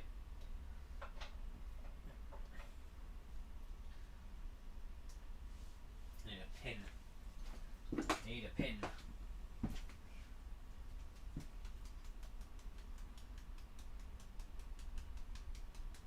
Or a nail. A nail would work. Where's my nails? Box of nails.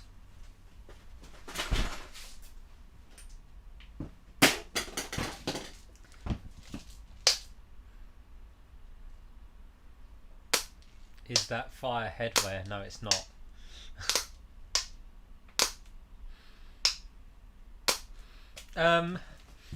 Burning. That's all I can say. It just smells like something's burning when I started the bike up then. I don't know if it was a little bit of petrol droplets that had been on the engine or something. I don't know. I reckon it's because it's a new exhaust, brand new exhaust. I reckon it's something to do with the exhaust. Some seal, something somewhere was just a little bit burning, just a touch. Didn't smell very good. That's why it made me all kind of nervous and shut it off quickly because I just didn't like the smell. Plus, I'm in a big plastic building. I wouldn't be able to get the bike out in time. I'd be able to run out in time, but I would probably want to get the bike out so that it doesn't burn down the entire shed. There'll be a lot of money gone. The shed burns up. There we go. See, I prefer to reuse zip ties if I can. So, get these off. Use a pin.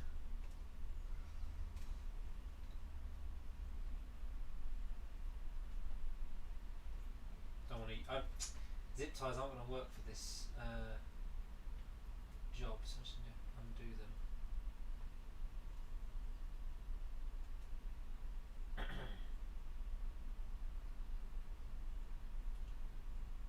Yeah, the last stream I did was me trying to fix this, but it still has.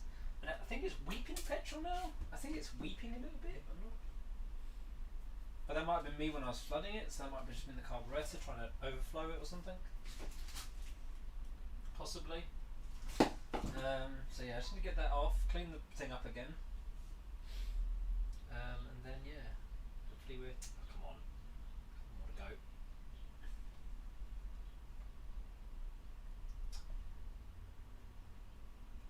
And then I'm ready to. Well, as long as nothing happens too bad, as long as some good news happens soon, I just need a little. There we are, got it. Let's get this other one off.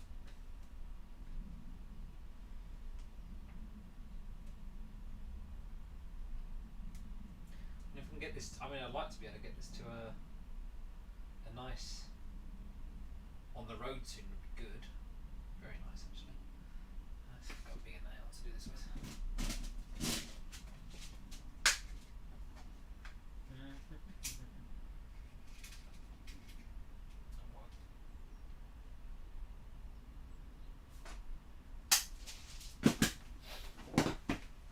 Let's have a look.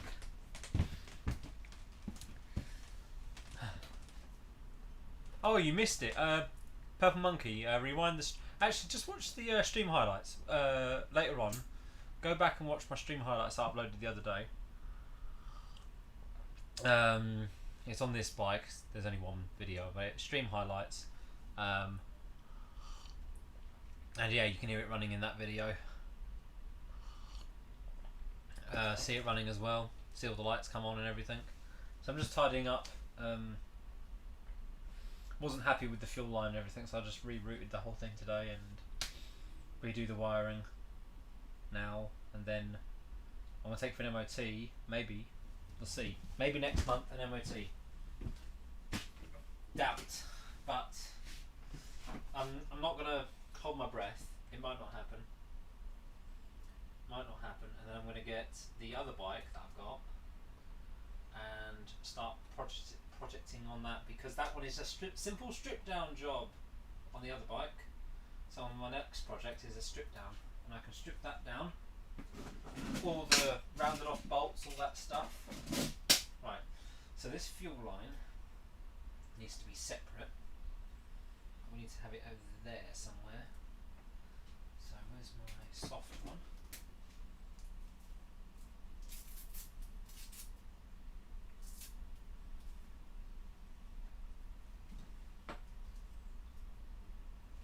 Okay. Once this is all done, then this is going to get ready for its MOT. Yeah, if I can get it for an MOT, I'll be very happy. But I might ask someone to come with me, follow me to the MOT place, with a full toolkit on them as well. Right, that's going to go there.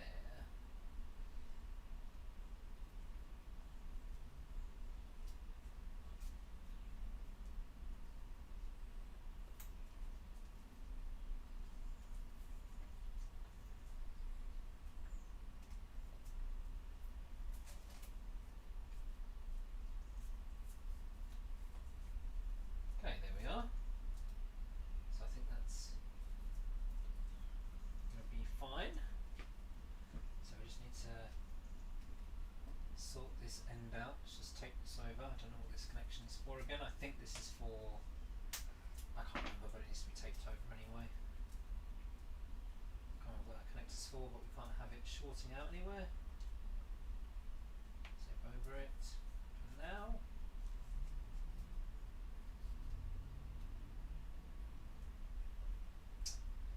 Okay, so that's all the wiring, and fuel pipe is not pinched. Yep, that's good. Fuel is up here, comes down and goes over there. I think we're alright. I think we're alright there.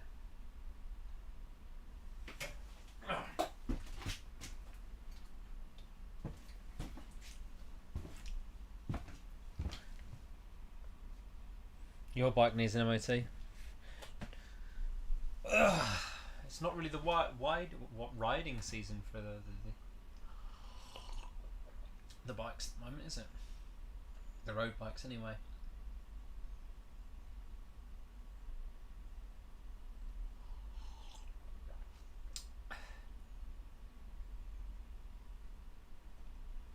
Yeah, maybe I'll get a get it on the road. It's not. It's a problem with it.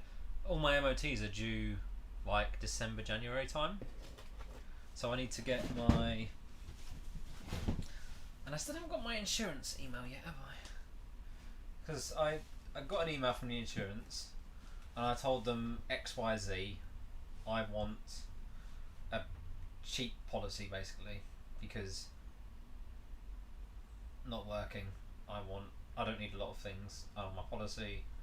And then I gave them loads of things to change, and then they haven't contacted me back. That was a couple of days ago. Usually they're pretty good. I'll wait.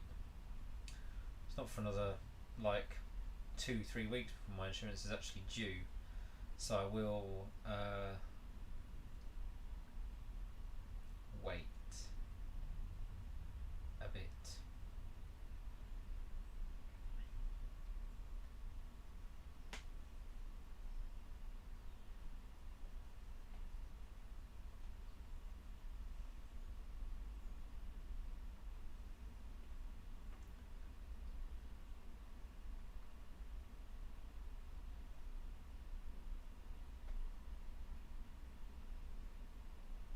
Yeah, so at the moment they're insured on one policy, and I inquired about can I separate the policies or change my policy. So one insurance company has said I can insure all my bikes under a classic bike policy, classic motorbike insurance or something, which is fine, and you can do it, and they will let you insure the newer bikes on the policy sometimes. So they've said yes to the 250, but not for the 650. So I'm not sure what I'm going to do. So I'm going to leave it for now. But it might be cheaper to have two separate policies rather than all on one policy. But we'll see. Hey, who am I? Just doing some rewiring and stuff, and fuel stuff. More snagging basically. And then I can get onto the good stuff. Yeah, if I can get it, I'd like to get it. I had them all on one policy this year, whatever. Now the renewals come up, so I might change it to a different policy. Classic motorbike insurance is cheaper because I'm not using the bikes to commute with at the moment, so I might change my policy over to a well, we'll see. I would like to pay not a lot of money for this year insurance. They've quoted me like just under 500 quid, and I'm gonna pay whatever my insurance is gonna be. I'm gonna be paying around 400 quid because I'll just hardball them for a while. Best thing to do is start looking a month before and get loads of quotes, and then just play them off of each other. And it's like, oh well, we offer this and that, and like, yeah, that's fine, but I don't need this and that, so I'm gonna go with them because they're cheaper. So yeah, I'll decide what I want to get, who I want to go with. At the moment, they're all on one policy. Maybe next year or the next time policies renewal soon, change to a different policy. But classic bike insurance is for 20 or 25 years or older. The insurance is very cheap. If you're not using the bike to commute, you can get classic insurance. So I might get classic insurance. Social, domestic and pleasure. Yeah, I can get that. If you go classic, the max is 5k though per bike miles, which is plenty. I've done 3,400 kilometers on the custom cub, but I didn't really use it all over winter, and I'm doing maybe 60 miles every 2 weeks on it at the moment. My cub, 60 miles every 2 weeks. Yeah, I'm doing barely anything on that cub. It's usually just shopping, back, a little bit here and there. I'm not going up for rides essentially. But I'm going for off-road rides once a week usually. So I usually do about 100 miles a week on the Honda CRF. Last weekend we did 140 miles. Last weekend 140 miles on and off-road. Long day. Very good day. Absolutely shattered by the end of it. It's great. And yes, it did not rain. We got really lucky with the weather. So yeah, once you get classic policy, it's like hundreds. You're talking a couple of 100 quid basically. I think I've got 12 years no claims. 12 years no claims now, I think. So I think they should give me a good deal, shouldn't they?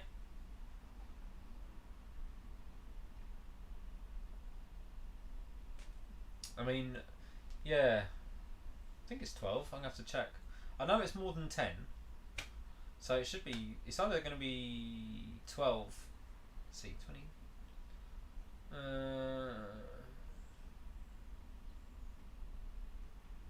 Something like that. I think it is. Then I can. But I can't insure new bikes because that blimmin' insurance policy thing that I had a problem with.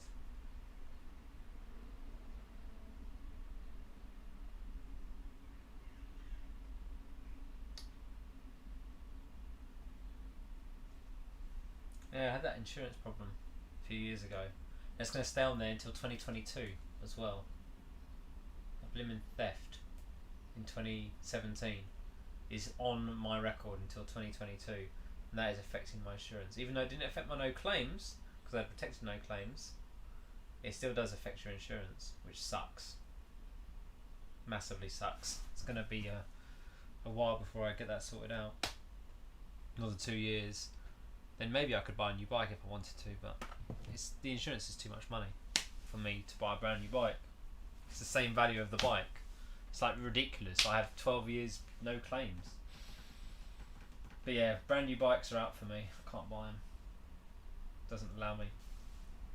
They can't get a quote.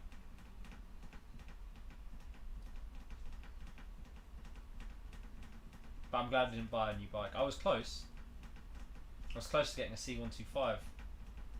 I would have gotten one this year, the new Honda Cub. I didn't, because of that blimmin' insurance theft thing. Honda C125, second hand was £2.5 grand. How much was the insurance? £1,000. It's like, are you kidding me? But no, it's keyless. You can pick them up. Don't like them, fine. Can't have it. What a shame. Right, what was the next job on this thing? Oil change, maybe. We should do an oil change. I can't remember if I got the shipping oil in there or not still. Let's do it. Let's do it. Where's my oil? Right, we need to get my oil tub.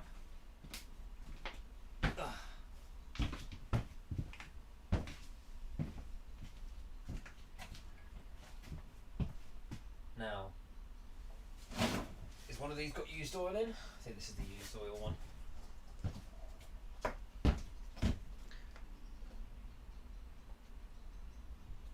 £1,000 insurance for a 125. Okay, it wasn't quite £1,000, but it was blimmin' expensive. It was ridiculously expensive. It would have made my insurance £1,000, so it would have put, it wouldn't have been £1,000. It would have been £1,000 for all my bikes. But that's literally 500 quid more, because at the moment it was I think at that time it was 500 quid for all my bikes on one policy. And then they wanted £1,000 for all my bikes. So I was like, no, you know what, you can jog on. Right, so this oil is clean, isn't it? Okay, so this oil is nice oil. So where's my old oil then? Where's my old oil container gone? I had one somewhere. Is this it?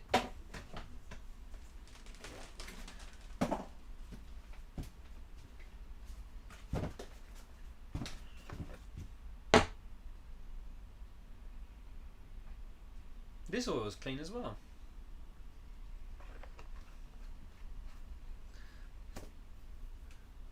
You got an egg cup ready to catch all the oil. I will get my egg cup actually. I will get my egg cup. Right. Where is... I've got a container somewhere. I think it's outside. Where I keep all my old oil. Just need to go and get it actually. Just go grab that.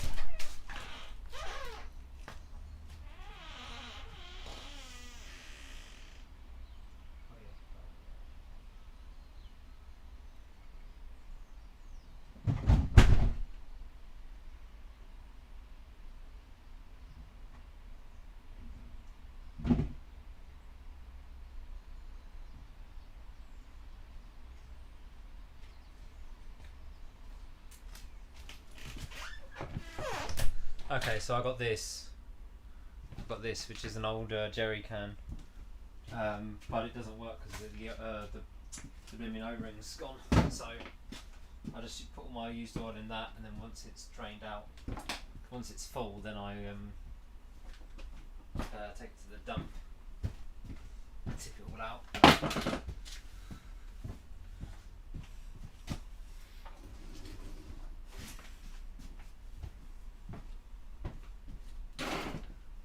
think it's a size 12 socket on here.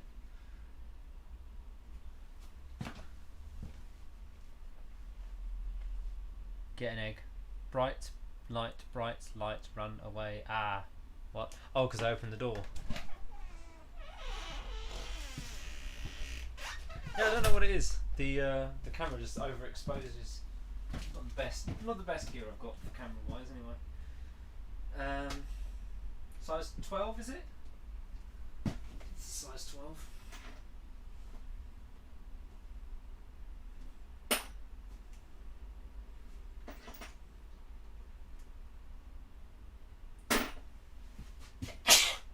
Ooh.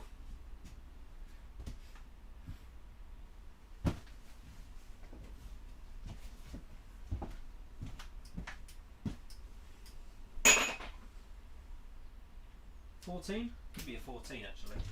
I don't know what it is on this engine, what the sump plug is.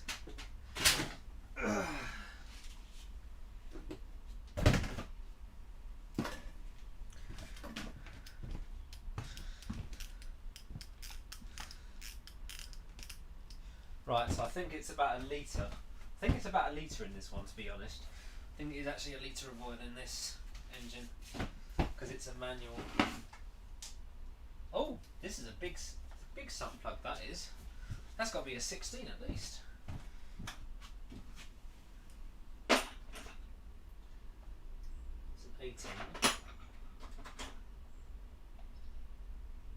15. 16. I think this is a 16. This ain't a standard cup though, is it? No, it's an 18. It is actually an 18. Wow. That's a thick boy. I think on my CRF it's only like a 12 or something. It's a 17. Don't want a 17.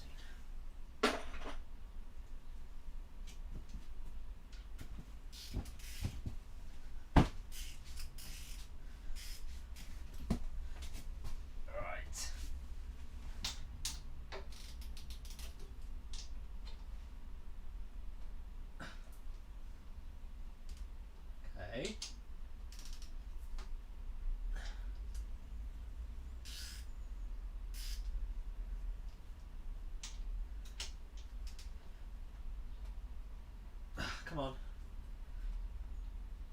Oh, got it.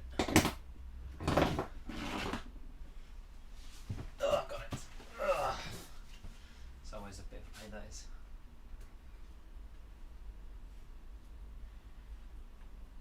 You don't want to undo it and smash your knuckles into the bike. You want to get it undone, then get away from it essentially. So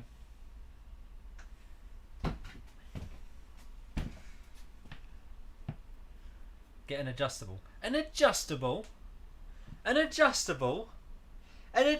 spanner. Are you a madman? An adjustable spanner. Who would actually use an adjustable spanner? Oh, dreadful adjustable spanners are. I would not want to use an adjustable spanner on a motorbike.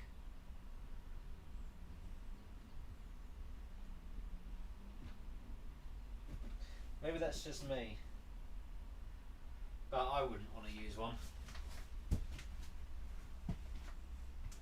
Absolutely not. No way.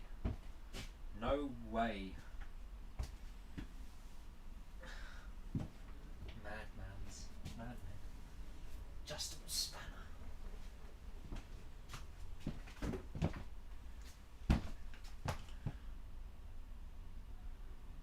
Sounds like you're getting old now. No, I'm getting old. Of course I'm getting old. We're all getting old. An adjustable spanner? I wouldn't use an adjustable. No way. Cool, that oil is a bit black, isn't it?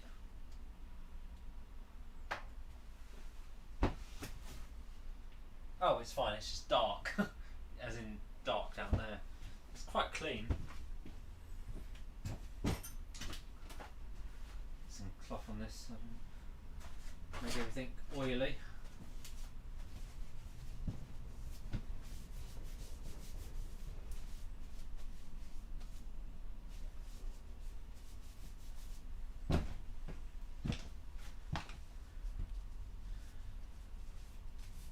Why aren't you guys at work?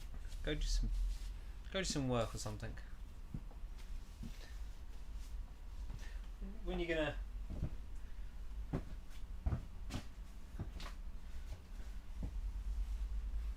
I'm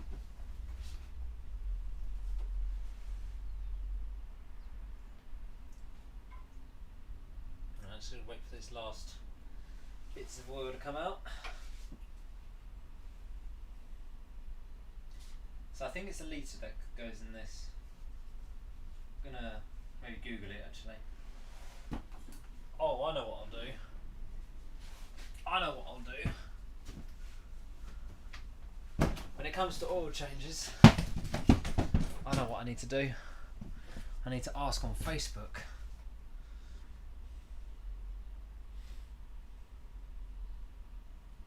I need to ask Facebook.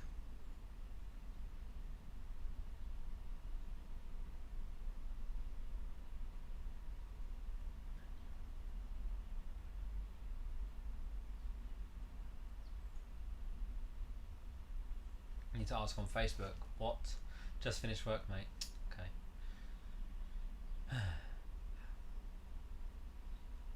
How about vice grips? Yeah, okay, vice grips I'll have metric. I got metric and imperial adjustable. Yeah, so adjustable spanners, right? The reason why I don't like adjustables is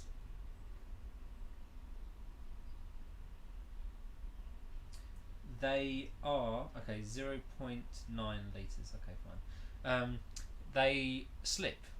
If you're not in the right thing, they can slip. Oh, I don't trust the plastic one. I don't trust the plastic one. Dear, yeah, dreadful. But they slip, and I don't like them because they slip, basically. Right, let's get rid of the old oil. That oil didn't look that great, to be fair. Put in some clean stuff in a minute. Right, where's my sump plug gone? Right. Where has the sump plug gone? Ah, here it is. Let's put that in there. Make sure to cross thread it.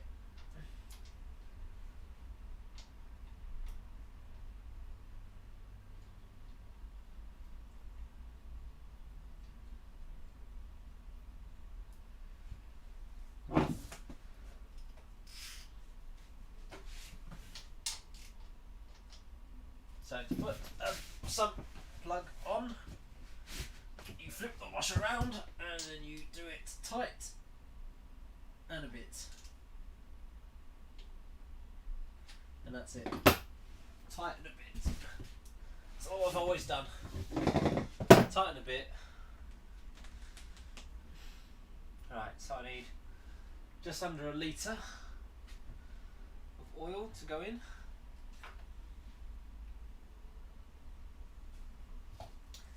How much is in here? Well, this is a 1 litre bottle and this is almost empty, so let's not use this.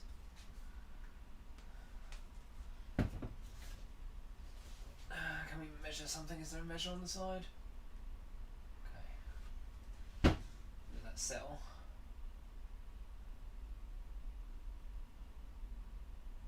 So it's 3 and a bit. Sorry, 2 and a bit. 2.75. Get it down to 2, that'd be acceptable. Be acceptable to get down to 2, wouldn't it? That'll be 75. That'll be 7.5, 0.75 of a litre. So that'll be fine. And then I can top up as I go. Let's actually, before we do this,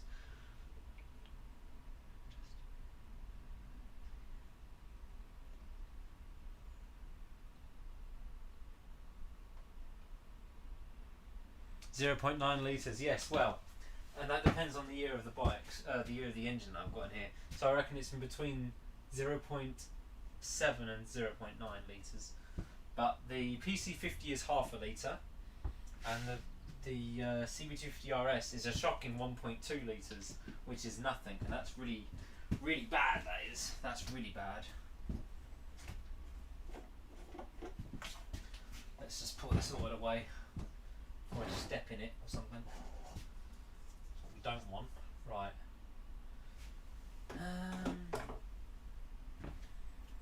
Be careful how I pull this out, I guess.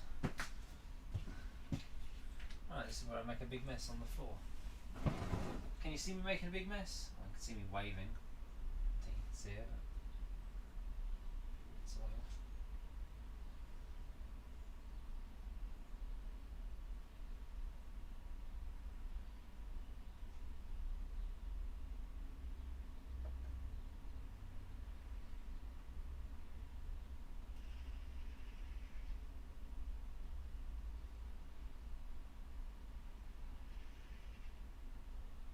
Yeah, on these bikes, I usually change the oil. Oh yes, I need to do the first service as well. So I need to do the first service, which will be a couple of tanks of fuel, basically. A couple of tanks of fuel. There we go. Got most of the oil in there. That's not so bad. A couple of tanks of fuel it will be to do a service on this. Look at this tool. There we go. Right, let's just leave that there for a minute. Let it drain the last bits out. Yeah, so it'll be a couple of tanks of fuel to do the first service on this, then change the oil and away you go. American, what's he saying? American insisted Imperial when measuring funny, watching them 3 divide by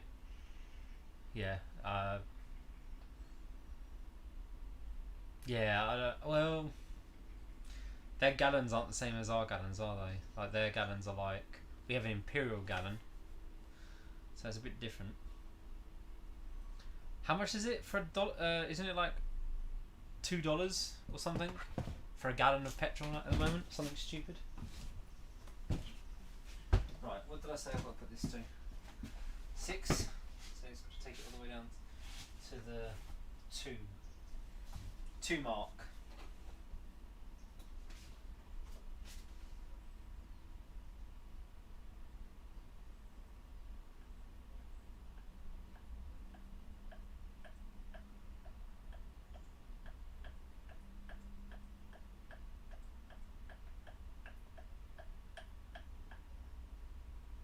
Okay, how far did we get on that?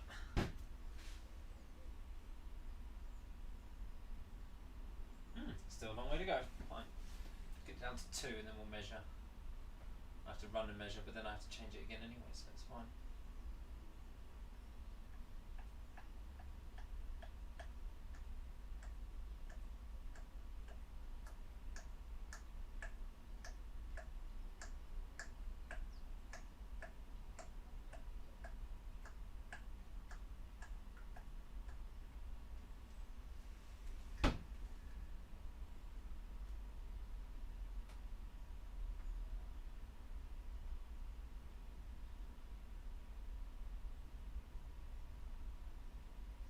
Yeah, I don't like the running service on this. Oh, perfect, good. So that's going to be interesting, that is, to do the first service on this bike.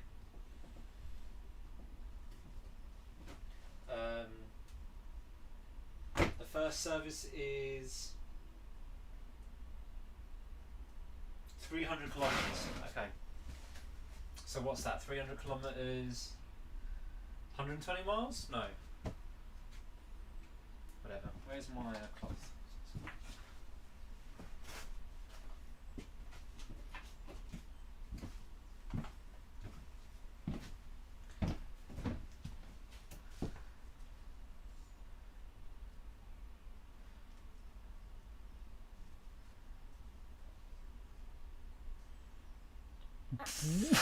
$87 octane. Oh my goodness. That must be dreadful. 87 octane.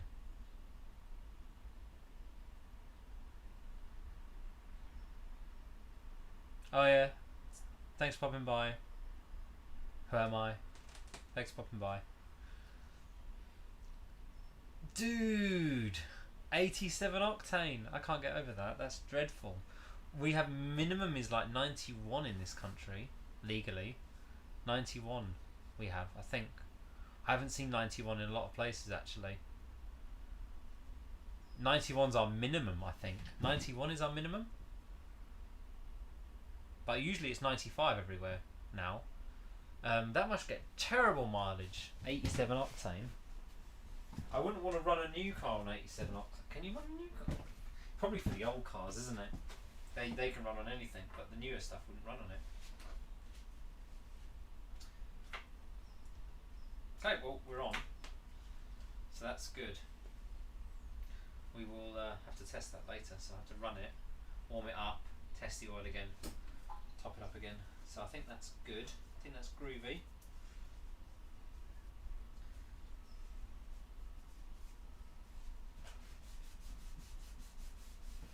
Yeah, I can't do much with this bike now until I get the blimmin'... as soon as the insurance is sorted and stuff, I can get it for an MOT. Be awesome, that would be.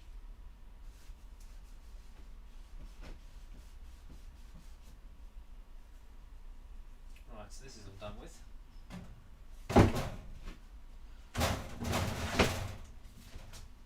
What oil am I using? I'm using, for petrol and diesel vehicles, synthetic motor oil. Semi-synthetic. 4-stroke petrol engines.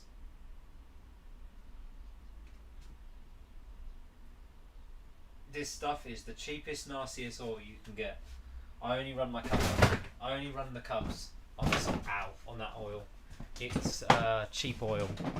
For 5 litres of that oil, I think it cost me 11 quid. 5 litres of the stuff, £11. My good oil that I get costs me about 50 quid for 5 litres. But that's for the CRF and the BMW. The rest of the bikes all run on this cheap oil, basically.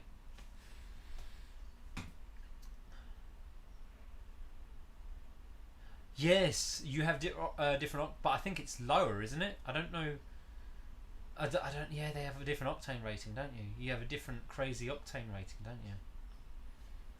I have to look that up again. I think your fuel, though, your quality of fuel is less than ours. Is not as good as ours. But you still pay next to nothing for it. Basically, we're paying what, £1 a litre, £1.10, £1.15. A few years ago, in 2013, I think it went up to £1.40 a litre for about. There was a good 2-week period where it was £1.40 a litre, which is a lot of money. Especially as I had to fill up my bike every 3 days or something, I think it was, back then. I was doing a lot of commuting.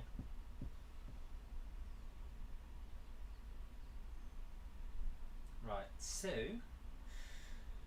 now we've got that all on. Foot pegs, I guess. They're not Loctite. Probably should Loctite these foot pegs up. That's insane though, having all that. Oh, actually, let's get rid of this oil. Got this oil just curiously sitting here. Let's just empty that out.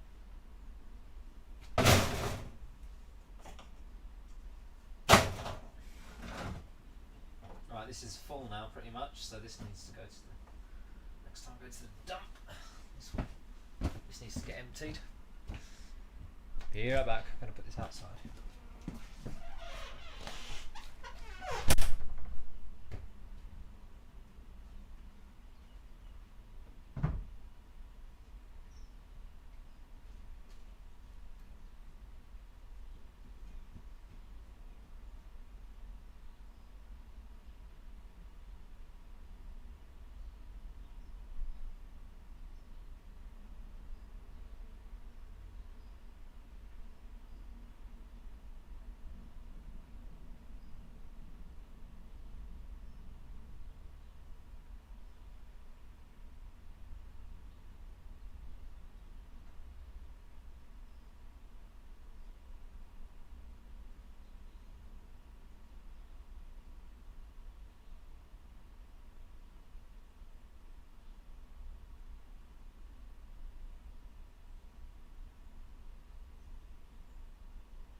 Smells of oil in here. I'm back. Right. What was I doing? Foot pegs. Right.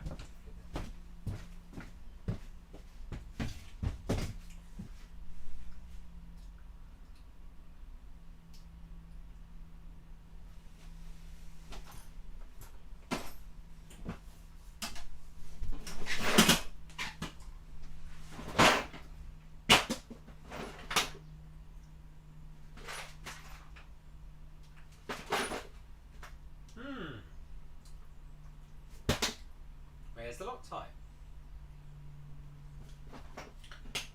What have I done with it? No? I think it's over here somewhere.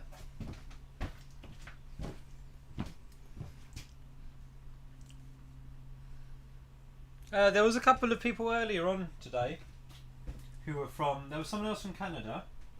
There was someone from Canada today who joined for a bit. Sometimes, what's his name? Ride on 2 joins. I've seen Ride on 2 in the chat. He's American somewhere. He's an American. Dowith. So yeah, he's popped in a few times.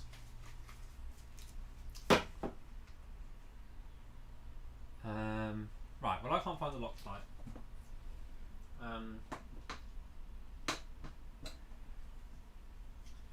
What have I done with it? Okay, I don't know what I'm doing with Loctite. Let's put this back on then, for now. We'll keep the Loctite on the list. We'll add it on later on. Right, what's this?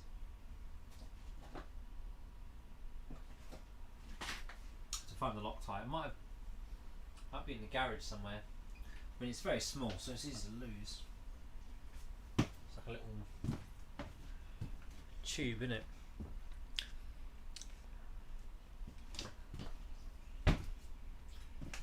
That has to go on later, doesn't it? Right, let's put all this back on.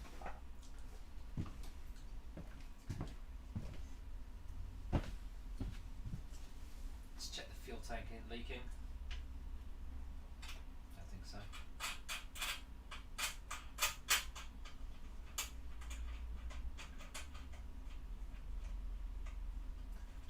Oh, and New Schumbeek.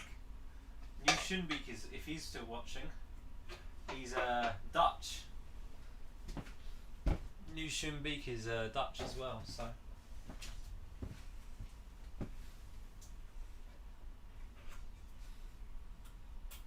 Dutchman. Panel back on.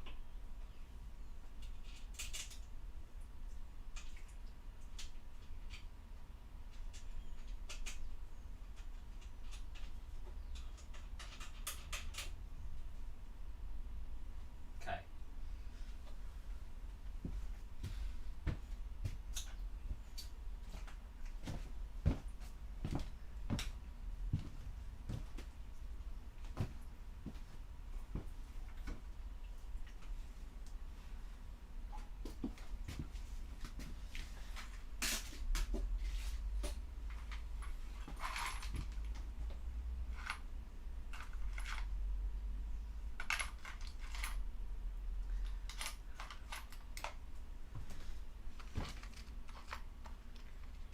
Internationally renowned.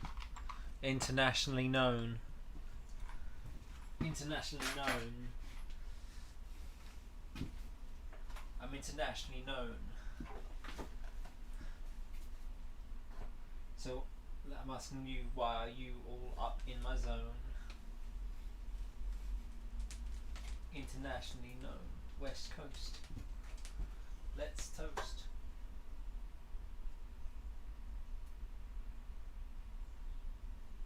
Old money. I got old money, new money.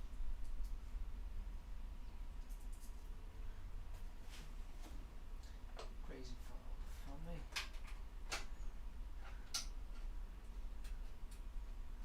Back up off me.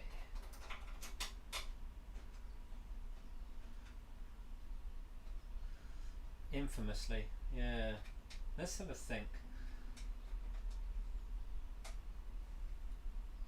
Broke some more. Alright. Going for an off-road ride maybe this weekend.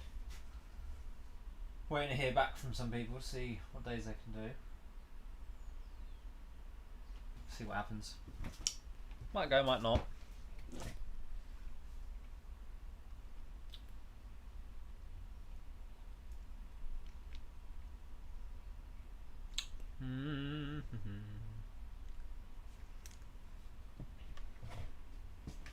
Right, what was I doing? So, got that on there. What size is it? Size 14? 12? 12. I think that's a 12. I think that's a 12.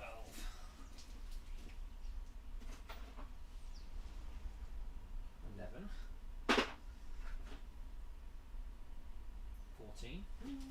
Don't think it's a 14, but no, it's a 12. I'm going to go with a 12 on that. It could be a 10. Doubt it, but it could be. Oh no, it is a 10. Okay.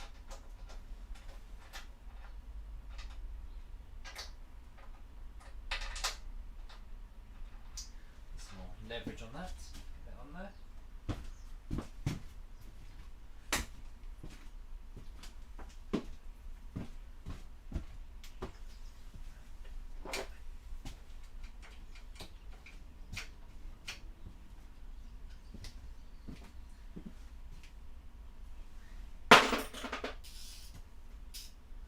Find out where my Loctite's gone.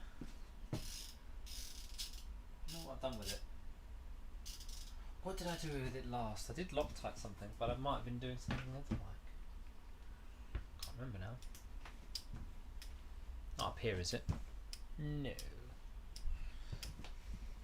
Oh yeah, Purple Monkey. That fuel pipe I bought the other day was don't know if you can see that.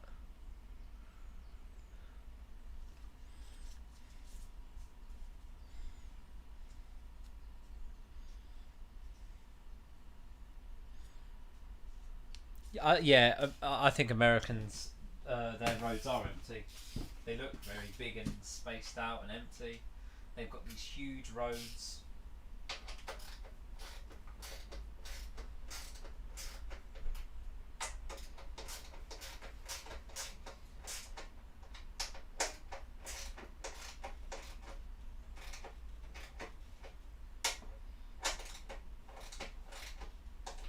Toys only get better. There we go. Check out that action. Oh.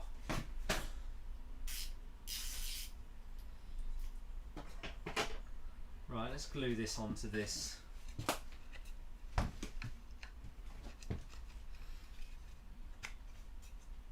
I think American roads look absolutely huge. Right, how are we going to glue this onto that this time with it working?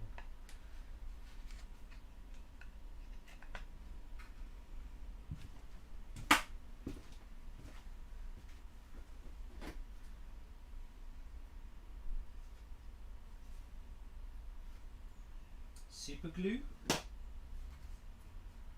Where's my super glue?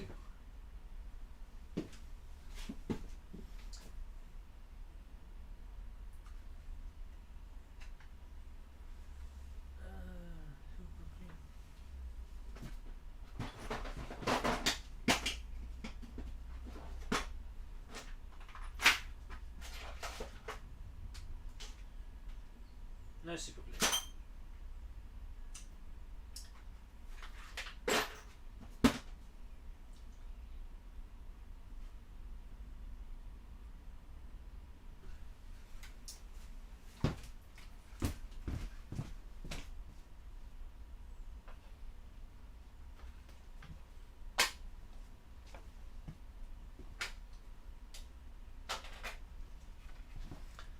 Glue this on there.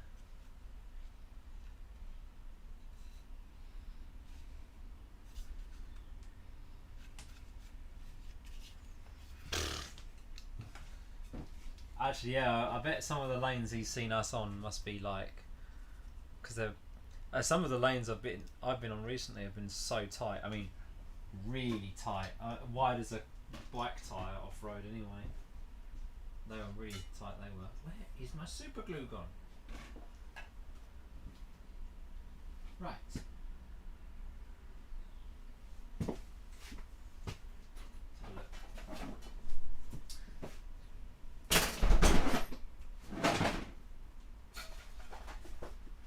Super glue.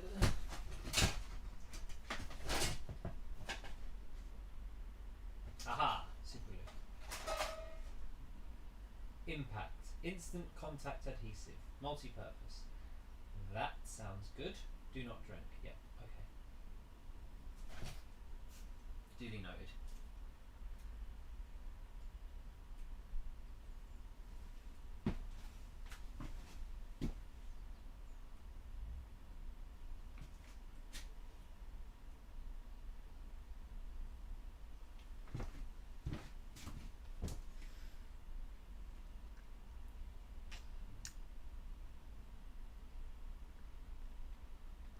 Big cheese. Big cheese. If you go on my channel and go back a ways, I wouldn't even say a ways, but I mean, yeah, I've taken it hardcore green laning in the winter many years ago. I think back in 2012. The video's on YouTube. I have to re-uploaded it, but yeah, there is a video on YouTube of me taking my cub green laning. But I recommend watching the Honda C90 camping trip rally I did, because that's, I mean, it's got one of the camping trip videos I did, taking the Honda Cub to the Peak District, which is much further to go. So I did that one year, and there's a hole in this blimmin' thing. Oh, this stuff stinks as well. Yeah, so yeah, I've taken my cup green laning. There's a couple of videos on the channel already about it, but it's the trip video to the Peak District I did. That involved a lot of rocky green laning, and then I've got another one where it's BMW versus C90 off-road, and that was before I had a 250L. It was a year before. Basically, after that, I went and bought a 250 when the 250Ls came out or whatever.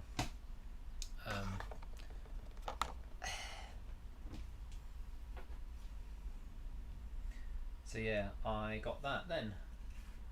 So I recommend watching them, basically. That's what I say. Watch them, have a look, have a watch. That's what I recommend doing. Yeah, so check out them videos. Somewhere on the channel. There's a couple of videos anyway. I don't like to do it anymore, basically, because they just get absolutely wrecked. I've absolutely thrashed them off-road, I have. And a part of me is like, I don't really want to take them off-road anymore, because of I just don't want to wreck my poor little bikes off-road anymore. I've got bikes that I can take off-road, that I do take off-road, but I absolutely wrecked one of the C90s going off-road. I did. It did not survive. Well, it did survive, but it wasn't happy.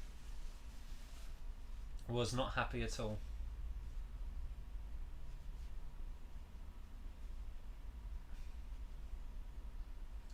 Yeah, it was not happy at all. But yeah, they can do it. But just remember that when you do it, yeah, I had lots of problems. I also drowned the blimmin' thing as well. Was not good. Wasn't sure if it was going to start or not after, and it didn't start. I had to get a new carburetor in the end. Absolutely just wrecked everything. Changed the oil, I mean the mud and crud that just came out the bottom of it. Yeah, C90s, they are they can do it. I wouldn't recommend it. You'll have more fun on an actual proper off-road bike, to be honest, than a C90. You can do it. It's just they run out of ground clearance. They're they can't do water crossings without dying. We had the custom cub. Someone had a custom cub, and yeah, he got a load of water in his air intake. He had to like take it. He hit the side of his carburetor with a hammer to get it going again. And then when he got back to the campsite, took it apart and.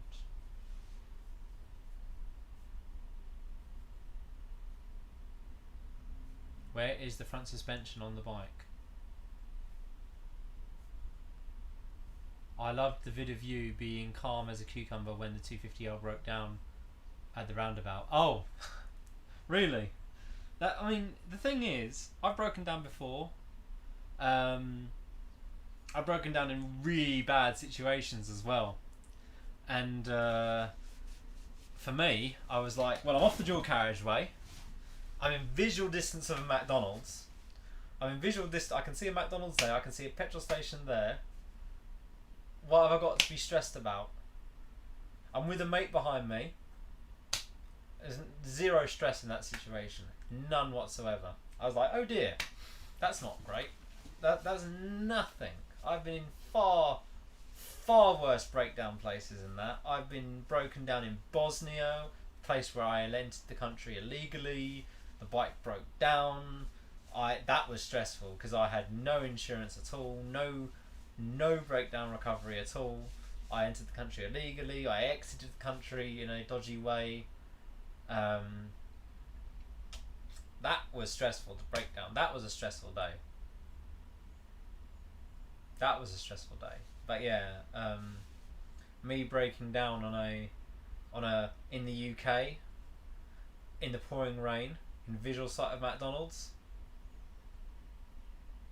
I was like, well, I've got breakdown recovery. Worst case scenario, I get recovered all the way home. I'm not particularly fussed. Been in worse places.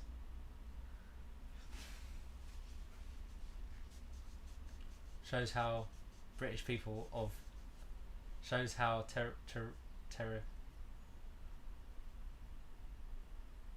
No, I'm not an outlaw jumping borders. I didn't jump any border. I went through the border at the border control. 100%. I went through the border at the border control. Did not jump any borders.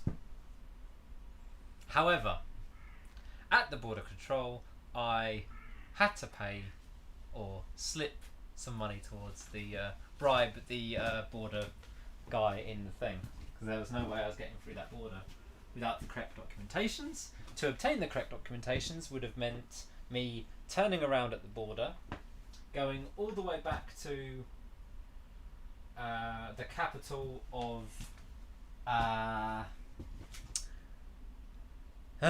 what's the capital called? I don't know what the capital is called. It's the capital of Montenegro. I've had to go all the way back to Montenegro capital, get to Montenegro's capital, get the correct documentations and insurances and stuff like that to be able to enter the country. Then go back to the thing, and I would not have been able to do that on the day, because the day that I was doing this was a Sunday, and they are shut. The embassy or the place where you get the documentations. I would have only paid an entry fee. Oh, you only pay an entry fee to cover the charge to get in like a club. No, it was that. I didn't pay an entry fee. It was an actual straight up, like, to get the documentations to get into the country. I'd have had to gone back to the capital of Montenegro, then come back to the border, and to get the documentation from Montenegro, I wouldn't have been able to do it that day. I'd have had to go find a camp, then the next day make my way down to the offices, get all the documentations, go back to the border, queue up for the entire day to get to the border again at the front. Bear in mind, I'd been queuing up for a good couple of hours to get to the front of Montenegro, get to the border. So when I got there and he said no entry, I slipped him €10 and I got in, mate. So I was like, I'll slip you €10. There you go. Here's my documentation. In the documentation was €10. and I went in. That was it. Got in. Entered illegally, exited. They didn't check too much on the exit, which isn't too bad. Where did I ended up in? I ended up in Croatia. So I went to Croatia. Yeah. I thought I'd better get out of Bosnia for now. I don't use the AA. I did use the AA. I have used the AA in the past, and I will go back towards using the AA again later on when I have the money to. I've got the RAC. I've got breakdown recovery with my insurance company, which is the RAC. RAC is really awkwardly crap. Is that what can we call it? RAC recovery. Almost crap recovery, something like that. The RAC is slow, very slow. The fact that I had to, AA's usually been within an hour. AA have usually called me back within 30 minutes of me breaking down. They've called me back, or 15 minutes. There's a couple of times where they were with me within 15 minutes of breaking down. The best AA breakdown recovery I got was I broke down. I called breakdown recovery, booked it in with them, called my work, told them that I'd be late, hanged up, got a call back from the AA saying, yeah, I'm literally just round the corner, and I was on the phone. I was in visual distance of him, so I started waving. He came over. My alternator had gone, and completely gone. So the whole bike was running off the battery. So he took a bike battery and we wired it up to my battery because he had a van, so he couldn't get the bike in the van. So I wanted to get it to the local bike shop, and I said, well, it's 4 miles away. He goes, okay, hang on. We got a bike battery. I sat on the bike. We put the bike battery. I'm sitting on the bike on my CRF with a bike battery between my legs, running that battery into my battery. Yeah, just off the positive and negative terminals. So I'm riding along the road, one hand holding onto this battery on my lap, and that was how I got the bike to the breakdown shop.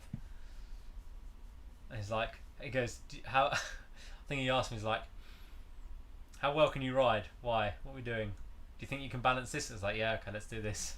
It's like, just get me to the bike shop. And then I could dump the bike at the bike shop. So I dumped the bike at the bike shop, said, just fix it. And then they gave me a lift all the way home.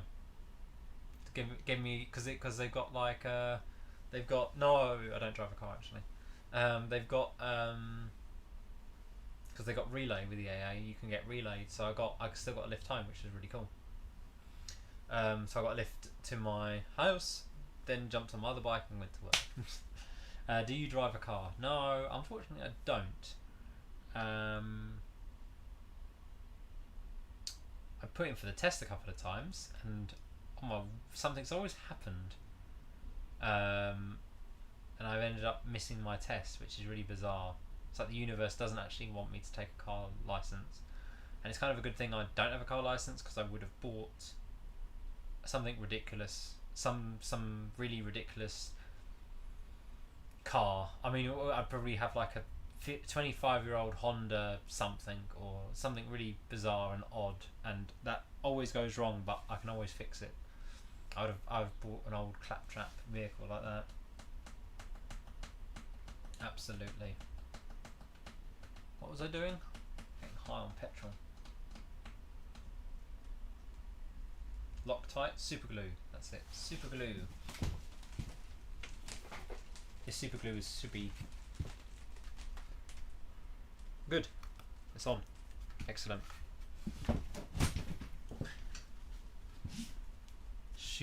Shoot up.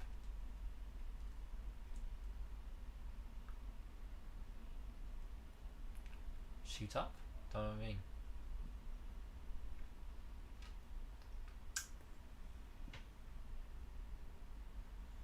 I would definitely buy a car though. What car would I buy? I don't know.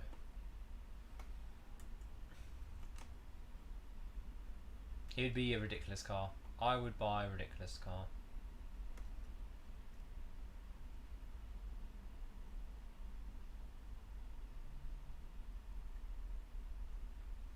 Something absolutely ridiculously.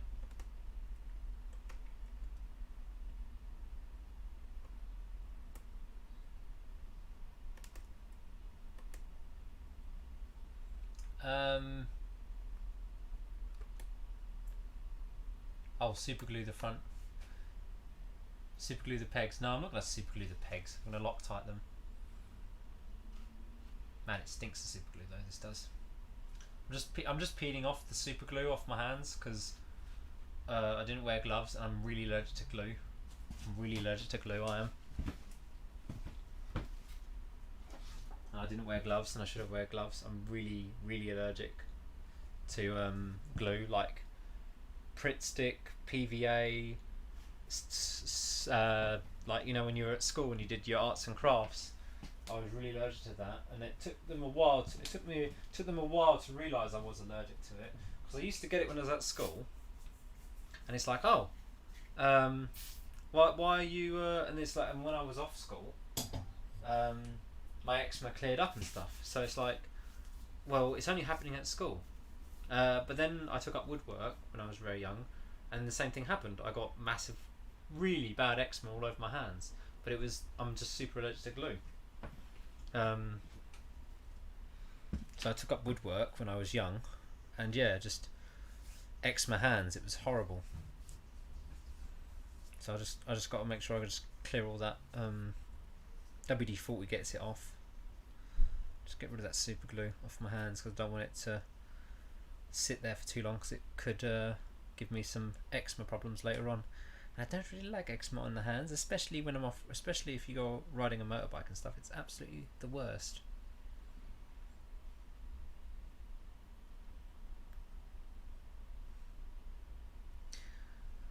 Absolute the worst. I do need to get some new motorbike trousers though. I've been holding off, but they're not waterproof anymore, so I definitely need to get some new ones.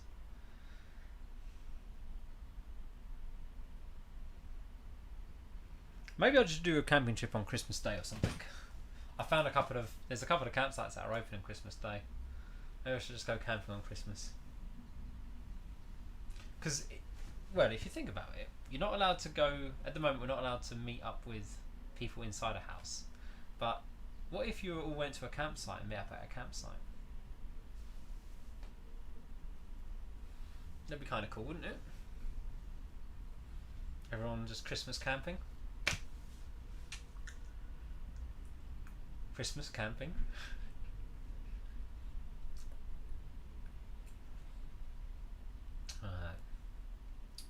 I think I'm going to end this stream soon. It's 3:18 now. Right, let's put the front back on. Let's reassemble this a bit more.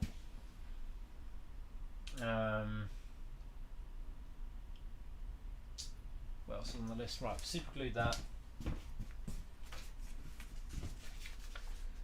Wiring done, foot pegs, dust caps. Dust caps, I need to find some dust caps. So I need to find dust caps, and I need to find my Loctite, wherever that's gone. Right. So let's put on the cowl, or the fairing, back on. This will be interesting. This will be interesting. Okay.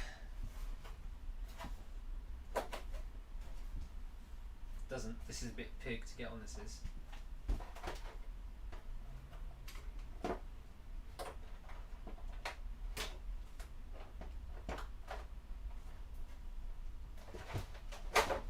we go. And it's on. Ish. Just get it forward a bit more. Okay. Clutch cable, come on.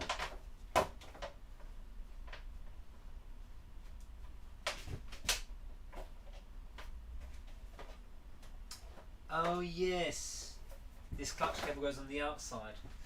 Oh yeah, now I remember how much of a pain this is. Gotta get this on the outside, so it goes in there like that. There we go.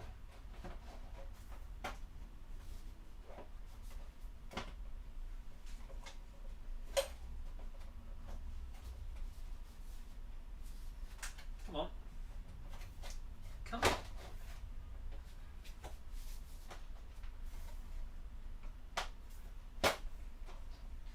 swear you need to undo this blimmin' thing every time. Come on. Come.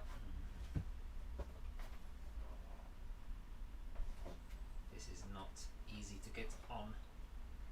Don't want to break anything. Easy, easy. There we go. Oof, we're on. We are on. Right. So, it's there.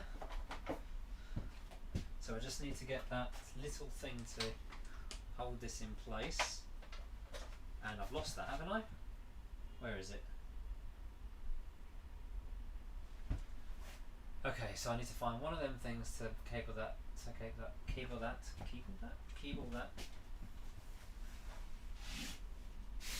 Right, break this off because we don't need this anymore.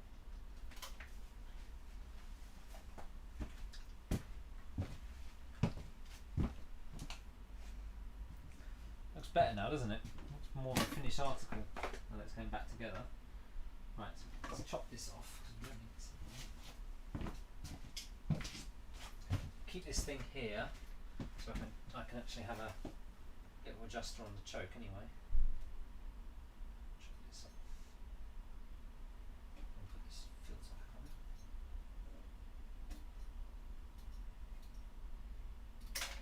Okay.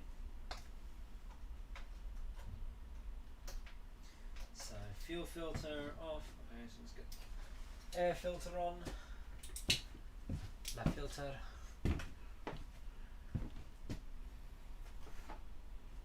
Someone's donate me like 15 quid, I'll get a new one of these. A decent one. One that doesn't look bright red. Nice cone one or something maybe. Nah, I'll hold off everything for now because what I want to do now is just get it on the road and then I'll do the cosmetic finishing touches. As long as it's all running first, that's the main thing to do.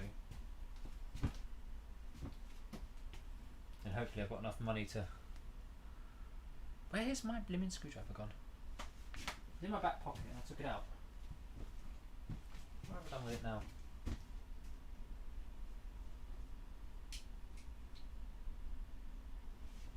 What do I do with my screwdriver? I want to put this back on.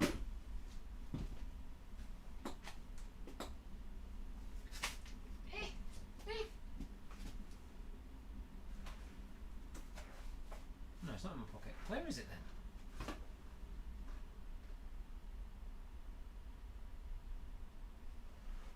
Down somewhere? What to do with it? Oh, there it is. Come here. Got it.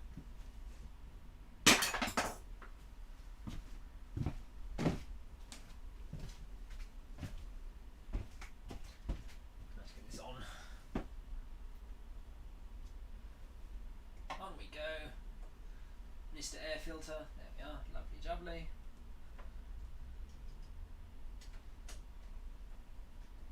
Never fear, for I have a cunning plan.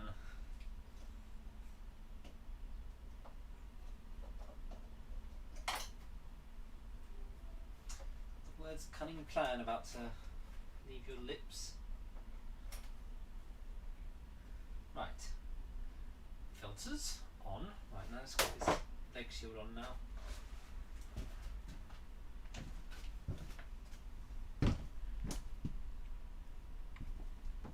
Now get the front on, and then we're happy-ish.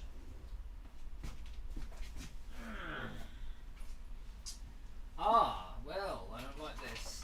These bolts I never did like anyway. We might change these. We'll see. No, I'll leave them. Right. Let's line this sucker up, wherever this is meant to go. Let's go back. Where is it?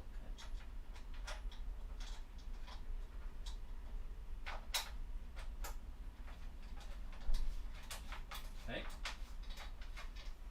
One. Oh yeah, I'm going to get an advisory for that, aren't I? The chain guards. There's no chain guard on this bike. And there's no mud guard. That's the two minor things. Technically they should fail me for not having a mud guard. Technically they should fail me for not having a mud guard.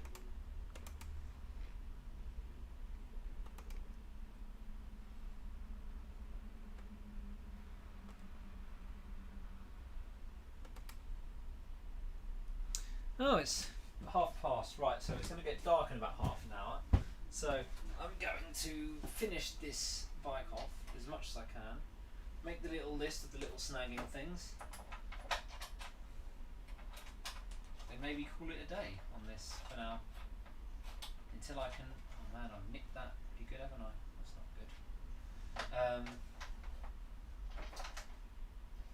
And maybe I can just finish this little bit off. Come on, down we go. Why am I not going down? Are we stuck somewhere? Don't think so. Ah, caught something there, haven't I? Right, let's have a look. What we caught on. Oh yes, that's in the way. Fine. That's all right. Enough with that. Okay, let's finish these tighten these two things up.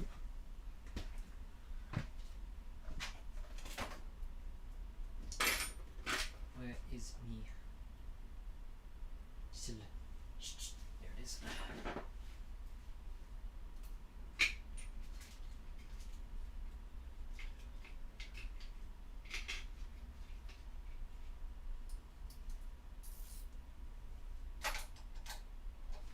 Good.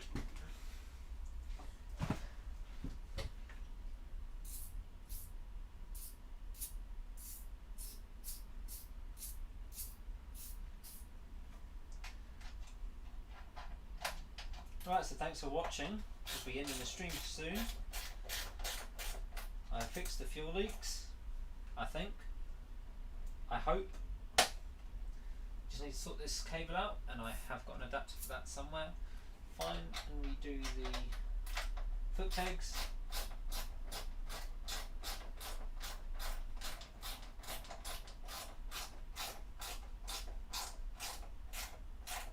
And hopefully take this bike out for a little spin once we get the insurance sorted, which will be next month. Then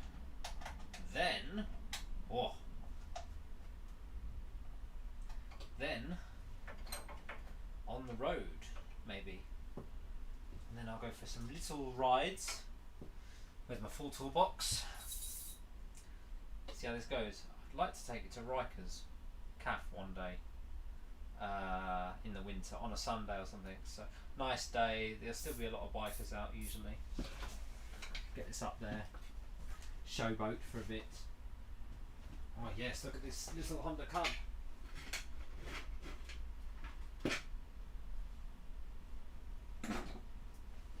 The funny thing is though, with a couple of my builds recently, people have been sending me messages.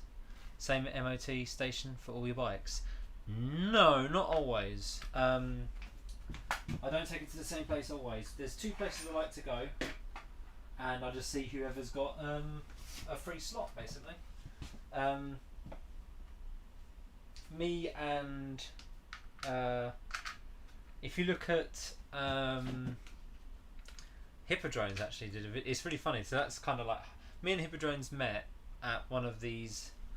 Me and Hippodrones met at one of the Mr. Fish end of season meetup, whatever. Started talking, whatever. I didn't think much of Pete. I don't think at the time. I was just like, whatever. I wasn't like super, you know. I don't know. Didn't know him, did I, or whatever. Didn't know Pete really, so whatever. We weren't mates or anything. We just, oh, okay. Well, if you want to go out for a ride, but this is before he got into off-roading. This is when he had his nice V7.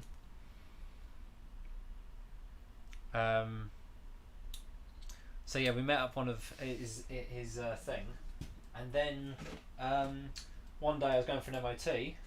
I don't know. I was at this, and he turned up. He was the slot behind me, and we both turned up for the MOT.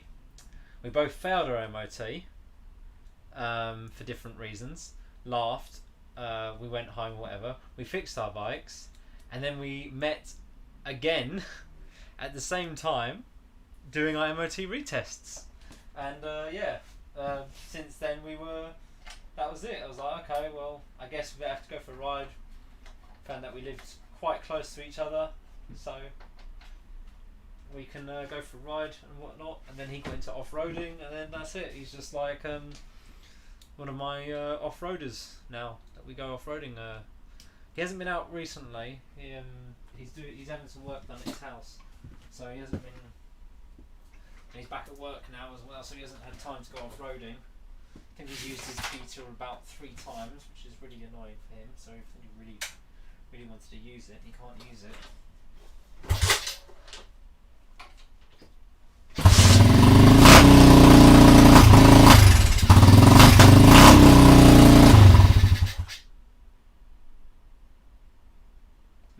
Me doeth think that exhaust is just burning though. I just can you smell that? Well, I'm asking if you can smell that. This is.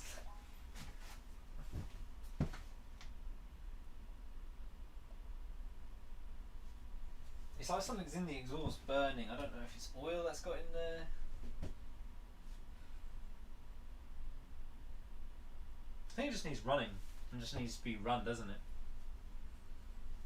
It's incredibly smoky though, that is.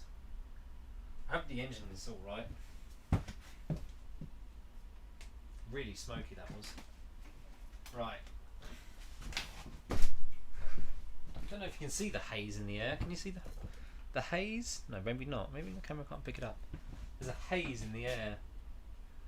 Don't think it picks it up. Maybe if I fire a laser in it.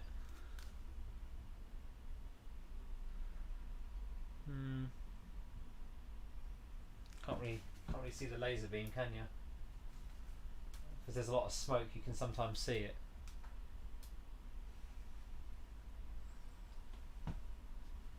Now here's WD-40. If I hold the laser beam out, you can see the laser beam. Could you see the laser beam on camera then? Let's have a look. See, I can see it in real life. Maybe you can't see it on the camera.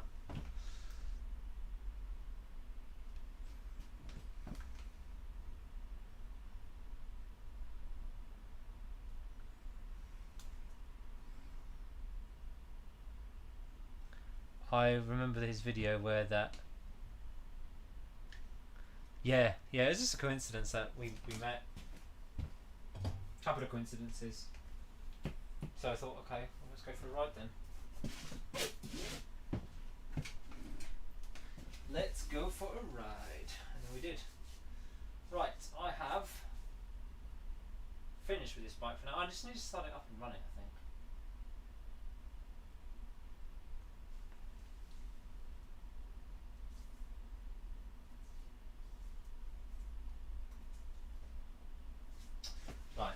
I can see directly down there.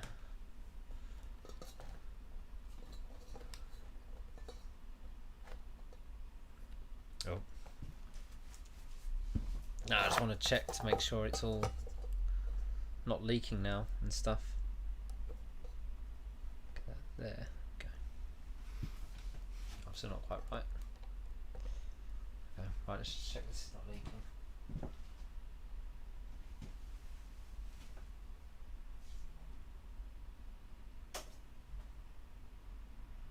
See anything.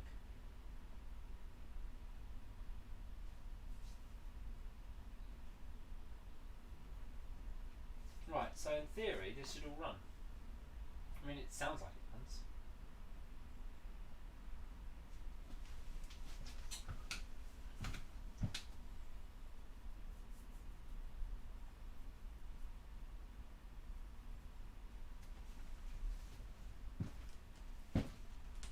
If it's not raining, I can start the bike up, but I think I need to do it on a day that's definitely going to be dry outside. Just don't want to do it in the wet. Let's have a look. No, it's chucking it out. It's chucking it out there. Do it another day. But yeah, it's looking good though anyway. Let's have a look.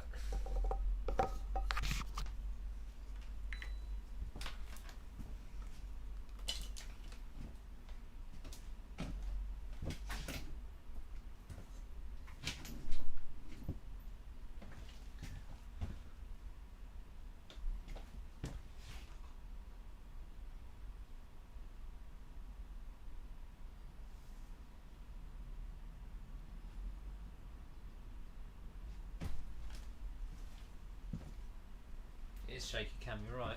Ooh. Cool cam as well, of camera caught wire. Okay.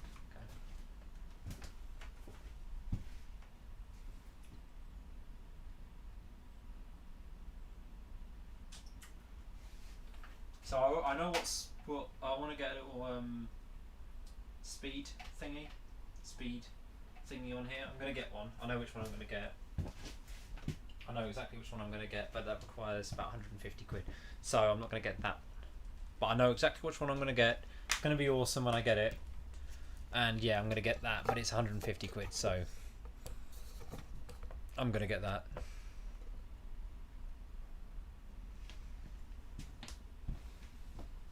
Soft tail. Soft tail.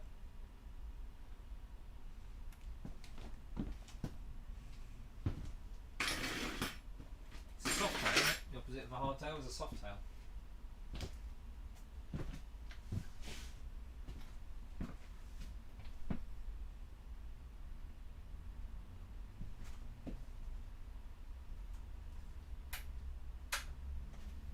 Right, we need to start this up another day, get it all running right and finish all that little bits. Front suspension. There is front suspension. There's front suspension on this bike. What are you talking about? C90 suspension. There's no forks, it's springs. It's like how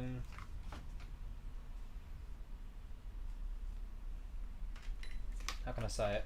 Let's get down here. Come on, cable, don't get caught on me now. I'm caught on something. There we go. Yeah. Suspension's here. It's all in here. It's like dull. It's not dropped things, eh? Can't actually see the monitor from here. See in there you've got some springs?